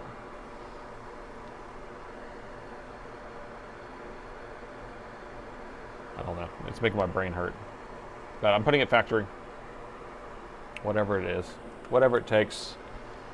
P20, P21, whatever it takes.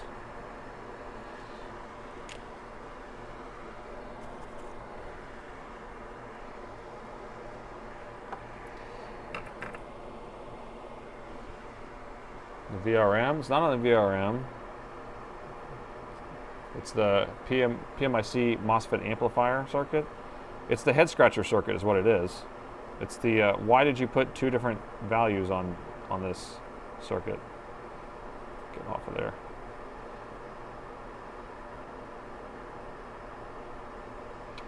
I put too much on there again. Mr. Bomb, that's right. P20, P21. You know.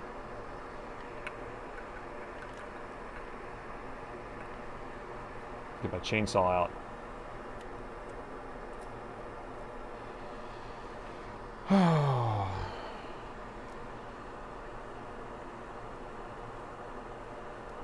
So 19 volts always goes to the other side of this. I wonder if I can measure on both sides to figure this out, but theoretically you would have 19 volts on one side and then 12.6 on the other side. That's the idea with these.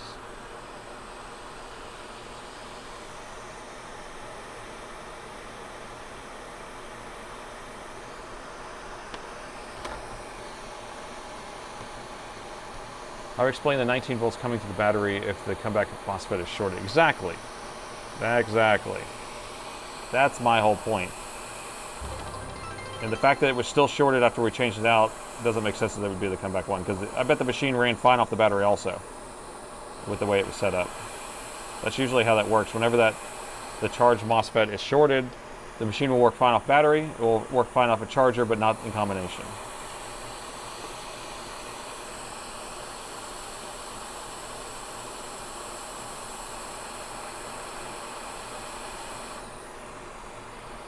Okay, perfect. Hey, we got a new Prime Twitch sub, thank you. Welcome. Get rid of them commercials. They love their commercials.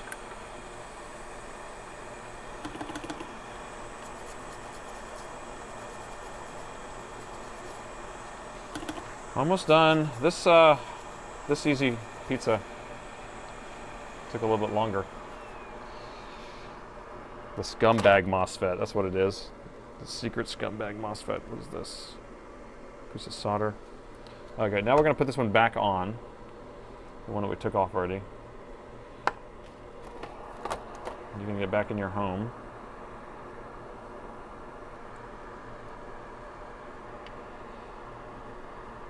Okay, right there. Not so easy.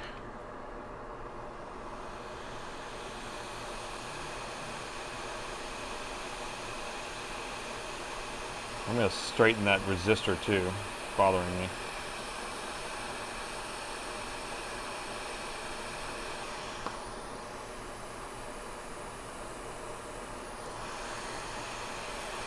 The resistor has too much feng shui, man.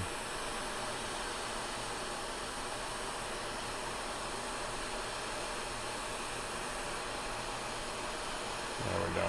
Nice. Nice.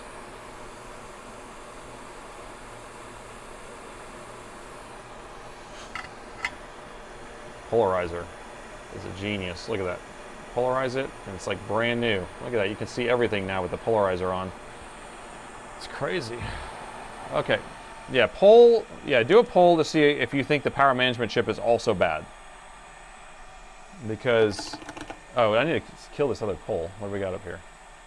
Will it turn on? All right, I'm going to end that poll. Okay. So now you can do a poll to see if the power management chip's bad. I won't tell you what my thoughts are. You've been hearing me talk about it the whole time.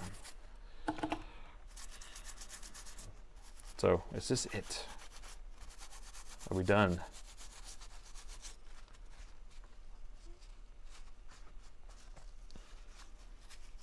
Are we done? Is it clean? It's clean. All right. Oh, you want me to measure for shorts? Sure. Sure, I'll do that. I thought you'd never ask.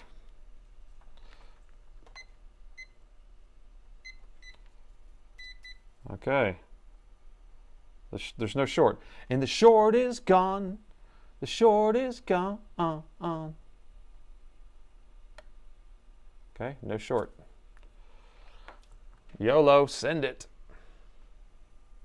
So the gate pin never got shorted.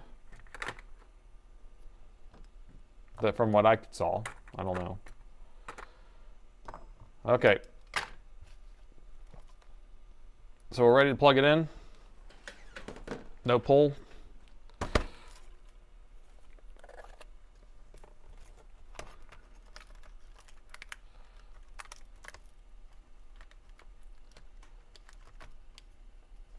Plug this back in.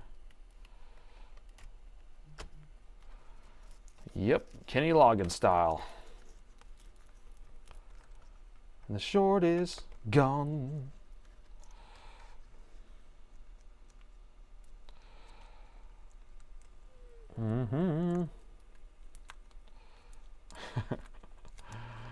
Oh, everyone thinks the power management chip's bad. I don't think it's bad. I think it's just fine. Just right. So I'm not going to plug the battery in yet like I've been doing because I pretty much guarantee that this is good to go. But we need to be cautious. All right. So I'm going to plug in the charger. And we're going to make sure we don't have 19 volts going to the battery, and then we can plug in the battery. So So we're in voltage mode now. So I'm going to measure right here, plug in the charger. And the machine's coming on and we don't have any voltage going there, okay?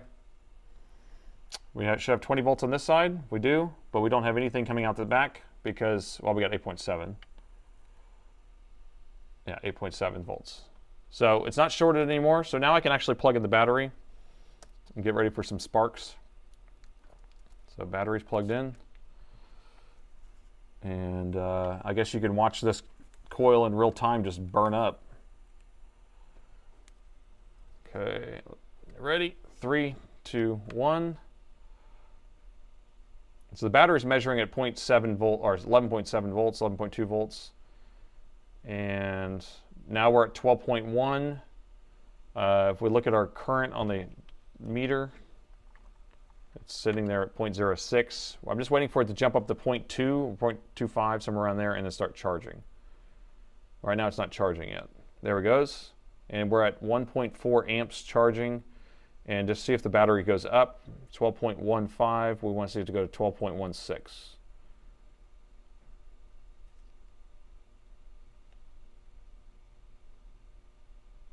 Waiting for it. It's not going up yet. It's going down. Maybe the machine's turning on, and it's not a charging thing that it's doing. Well, that's not good. All right, let's turn on the screen. Let's see what it looks like. I need to put a couple batteries or screws in though, so it doesn't fall out when I flip it over. I know people still think the power management chip, PMIC. I'm telling you. EC reflash. No, the machine turned on already, so it's not like the machine's not turning on. We had the machine turning on just fine.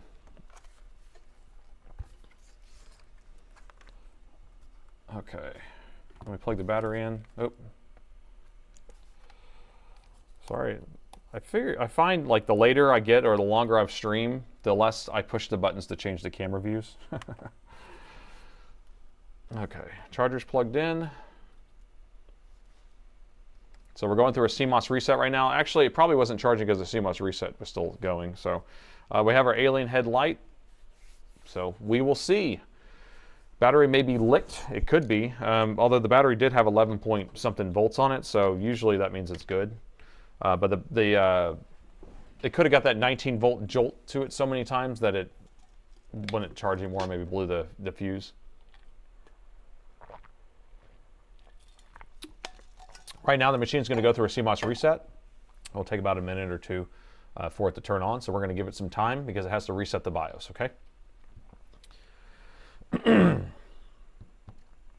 200 volts straight to the CPU gives the best AI.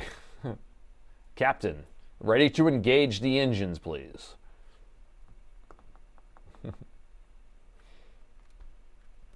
This patient survived. The rider of dragons succeeded. Hooray. Verify my theory, please. Is the other side of the MOSFET a comeback one? I'll tell you in a second, but I can show you that you love this shirt. Shout out the link to get it.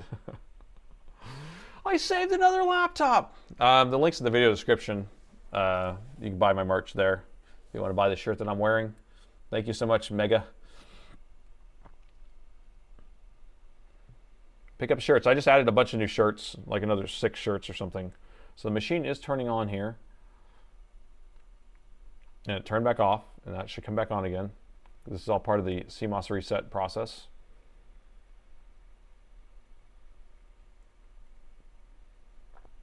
And we got some weird flickering on the screen. It says the battery's charging. Now the battery's at 93% charged. So, yeah, you see that flicker on the screen? It's kind of strange. Let's turn the brightness up though. All right, so we have we didn't have this issue a second ago.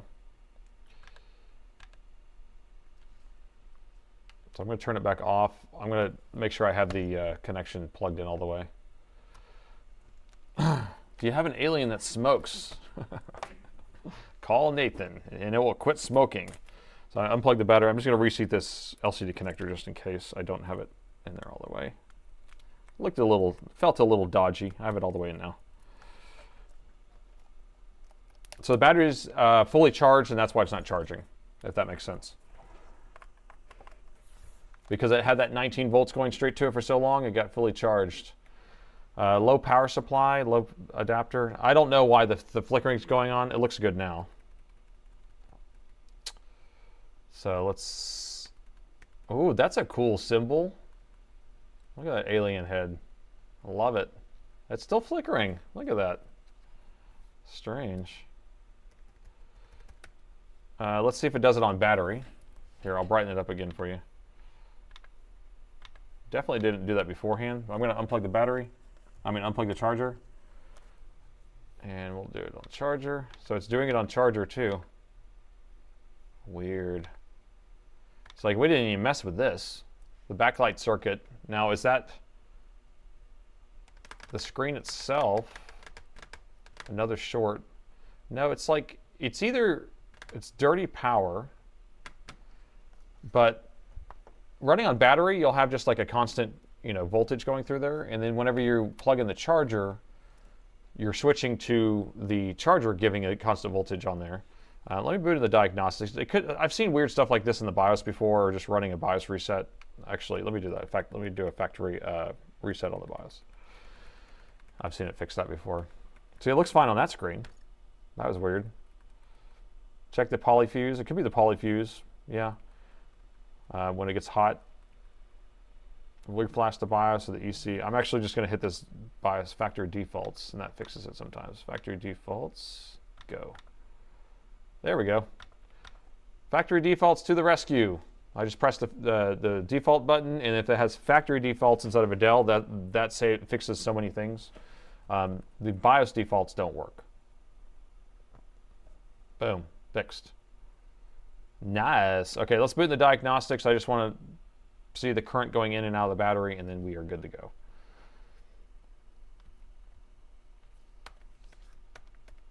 It's like magic. Someone else would have spent like a whole day trying to figure that out. So hopefully you can mark that down in your brain. If you ever have weird things like where it doesn't want to boot properly, like if you have, like say you worked on a machine and then all of a sudden it starts asking for the BitLocker key, just if you go on it and you're on a Dell, just go to factory defaults and run that, and it fixes it most of the time. It's crazy. Diagnostics.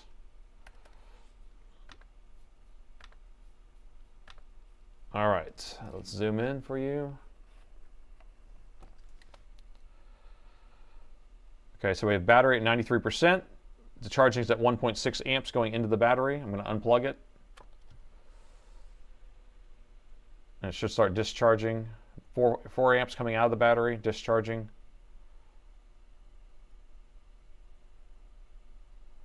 And then I'll plug it back in, if I can find the hole.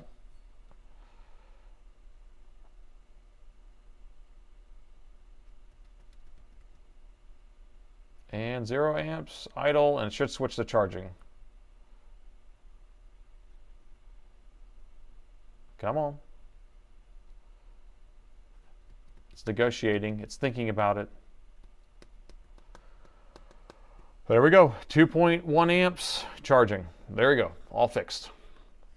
I saved another laptop. So that one is saved. Any other questions you want, or any other things you want me to, oh, you want me to move the screen around? It's definitely not a physical thing. I've seen this happen before on these, and it's basically just like because the BIOS got reset. So, is that good? Are we good for science? Ta-da! So that one is done. Okay, now what? We're a little past time. It's been 3 hours and 22 minutes. Oh. Restart and unplug everything and start over for science. Now what we should start doing is digging a hole into that other motherboard. Or we should try to fix this one. This 9700 board that was a donor board that was sent in. Did you ever see the comment a few days ago about clear silicone high temperature tubing on your solder sucker to improve the seal? I did not see it. I will clip that. Thank you. Clipped. There you go. I like that. Thank you. I do have some sort of something on there, but I would rather have something more on there. I like having that. I will order that. Thank you. But I could have just get the NF sucker. That's the best, apparently. NF dot sucker. What's next week's project? So, oh yeah, so next week, there's no streams next week because it's holidays. So, in the United States, we have Thanksgiving next week. So next Wednesday stream is canceled, and then the following Sunday stream is canceled. So no next Sunday stream. Thanks, Gritty. Yeah, so the next two streams, we're all off from that. And then my plan is we're going to try using this BGA machine on one of the streams. I don't know if I want to put, because I feel like because Sundays are Sunday shenanigans, we end up doing things that aren't like choose your own adventure like we just did today, which is, you vote on the regular repairs. And so I feel like Sundays I need to let people, let us do some of these repair, and then maybe Wednesday we'll do a BGA machine or something. I don't know, mix it around. I don't know. But I don't know what the plan is. I have there's so many laptops coming in right now, so we have plenty of content. Do you have a separate power meter for the smaller 4.5 barrel jack? No, I have them built on one. So if you look right here, happy Thanksgiving. Thank you. Yeah, if you look right here, my power meter, it has two plugs on it, and it comes out of my same box. Thanks for the donation, Mega. I was just handed a book, A Guide to Fortran Programming, 1961. Oh my gosh, is that the punch card one or I don't know what Fortran is. I know it is. I've heard of it, but chat is down on Twitch. You guys need to chat more. Are you traveling for the holidays? On actual Thanksgiving Thursday, I will be in town. We just I don't have much family around, but we go to kind of a big group gathering at someone's house. And then on Sunday, I think we're going to drive to my wife's sister's for the day. What about you guys? Have a nice holiday with the fam. Thank you so much. Solder Sunday. There you go. Solder Sunday. That does rhyme. Shenanigans soldering Sunday, you say. Hope everyone has a great week. Yes, Sundays is an experiment and learning, but I don't want it to be kind of monotonous or people who can only join the Sundays get the shaft, kind of. Or the Wednesday people are missing out on the stuff too, so I kind of want to mix it up. Banks and NC Unemployment Agency hosting 20 family on Thursday. Oh my gosh, good luck with that. Yeah, what I'm going to is like a potluck. We just make something, bring it, and then you have all sorts of different stuff to try out. You have a bicycle with a ladder, but I don't do windows. That's from IT Crowd. That's hilarious. That's from IT Crowd. You guys need to watch IT Crowd. I'm telling you, it's awesome. Bad boys. Ooh, I'm a bad boy. Science Sundays. Soldering Science Sunday shenanigans.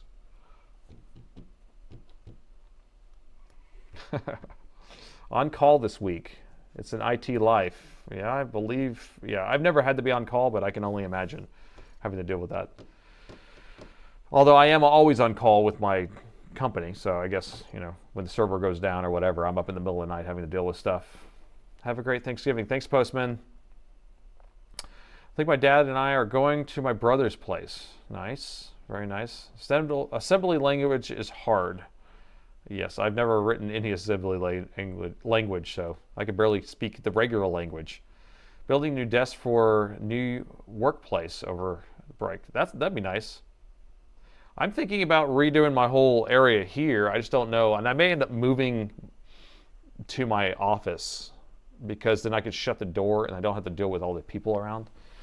If I do that, then I can film more and do stuff in different hours. It's just right now I'm like in my kind of store area. It's so loud and echoey, and there's like 15-foot ceilings, but so and it's all concrete everywhere, so it echoes. Fortran programming, I hear it's the lack of them these days. Programmers, yes, I'm sure. Watched every episode. It holds up very well. It does, man, I'm telling you. What's behind that red door? Thank you for another great stream. Well, thank you. See you in 10 days. Yep, I can't believe it's going to be 10 days. No streams. I do have some videos edited, kind of ready to go, so that way I don't have to edit a bunch of videos, and I'll get those out. I'll probably get 2 videos out next week. Hopefully I'll do a short also. Soldering shit Sunday, so ooh, beep. Yeah, I don't use profanity in general on this stream, so. But that is another S word, isn't it? The internet on the box clip is on YouTube. So wait, so do we have lagging for a little bit on YouTube and then it got better? I think it was just slight. The red door, yep. Have the red door live. A Trash 80 color computer. I still need to go back and maybe we can go through some of these older computers. I was talking about these older laptops. Thank you for saving a laptop to our entertainment. Even though I was wrong at first on that one, I was like, oh, I'm confident. It's going back together. It's working. Cobalt for the win. I worked at a company that had a Cobalt reel-to-reel computer and all that stuff, and they had to. This was during Y2K, so they were replacing it with some other crappy operating system. Thank you for the stream. Unsoldered Sunday. Are you doing the same break during Christmas? Probably. And I don't know. Sometimes my wife plans us to go somewhere for a week or something like that. So I don't know. JFix, you haven't. JFix, are you doing an IR6500 stream to work on? I mean, you just got it delivered, right? So you're going to work on that? And did you buy the software from oh, well, JFix, you may need the help with this, actually. Here, let me show you this. Give me a second. Oh, God. Oh, God, this thing is freaking heavy. Okay, JFix, did you get it hooked to the computer yet?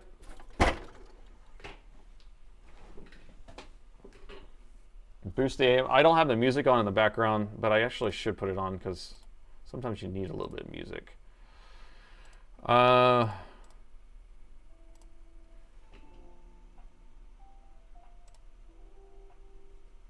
Yeah, definitely set it up on a stream. You get RAF software. You didn't open the box yet. Okay, so here's what's going to be the issue. Whenever you plug in this into the computer, it's going to have this error saying that this is not compatible with this laptop. I mean, with Windows 11, if you're using it on Windows 11. And so I can fiddle with the drivers, and I got it working. But let me show you.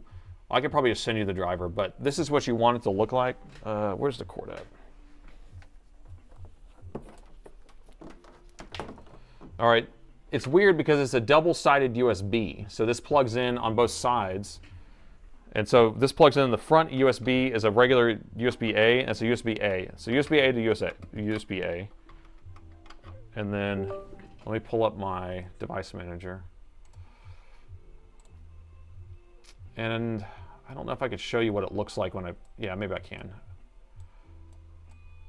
Pull the chat up. All right, so when you plug it in, this is what you want it to look like, okay?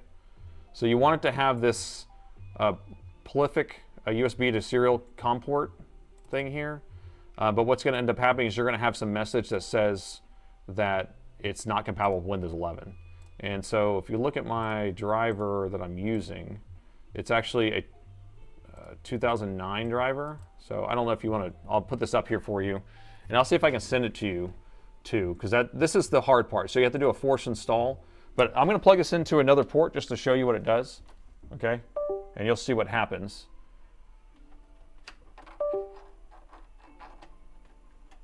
I might mess up my whole driver system on it, but let's see.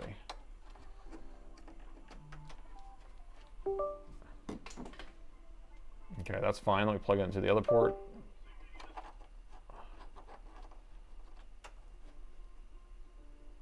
It's funny, one of my front USB-A ports are busted. Let me try another port.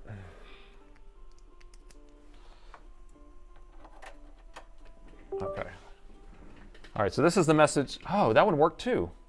Well, so I guess I got the driver fixed. So I thought if I plugged in a different port, it would show a different message. But anyway, the gist is you're going to have to update driver manually. You have to go update, and you're going to have to go browse. You're going to have to say, let me pick. You're going to have to say, have disk, or you're going to have to actually pick from here. And then there's some drivers to install. And I actually just picked one of these right here, and then used that. And then I fixed it. And I downloaded a couple different package drivers from online that I found on some sketchy websites. So anyway, it is possible. You don't need to buy an adapter, is my whole point. You're going to spend a bunch of time messing with it, but... Oh... But yeah, this thing's pretty cool. It almost looks like a overhead projector, like you're saying. So this is an IR on the top, IR on the bottom, and it has whole front controls here. Right here, you can see. And then when you run it through the computer, then you can actually just use that piece of software and it runs all of this for you, so you don't even need to do anything. USB-A to USB-A, but so it's going to a, the USB-A is plugging into I can't remember, a prolific chip that actually just goes to 3 pins, a ground and 2 serial pins. Yeah, driver 2009.exe, that's the right one. It's .com actually, you just go to .com. That and you can download it. Oh my gosh. Soren says that inductors are invincible. Yeah? We should send this over to him. I'm going to cast this one in resin, make a necklace out of it.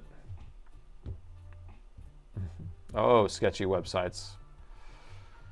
Anyway, well, good luck on this. Make a short of the IR6500 USB trick. Okay, maybe that's a good idea. Because the thing is like now that I have it set up on this computer, I'm going to have to set up on a different computer. And so it's like, you know, a little bit, yeah, anyway, it's a whole process. So maybe I'll have to set it up on a different computer. That's a good point, though. Okay, well, I think I'm going to log off. I think I'm going to do it because I'm tired. But hopefully I answered everyone's questions. Removing the glass is good mood. Oh, what's the max temperature? It's probably burning the motherboard temperature. Is that good enough? Yeah, I think high enough. So anyway, everyone have a great Thanksgiving holiday next week. No, the next 2 streams are off, and so we'll see you the Wednesday after next. And I want to thank all the mods and all the donations and everybody hanging out and having fun and correcting my mistakes, because I make plenty of mistakes, and it's because of you guys paying attention that it helped me out. And I appreciate each and every one of you guys, and thanks for watching.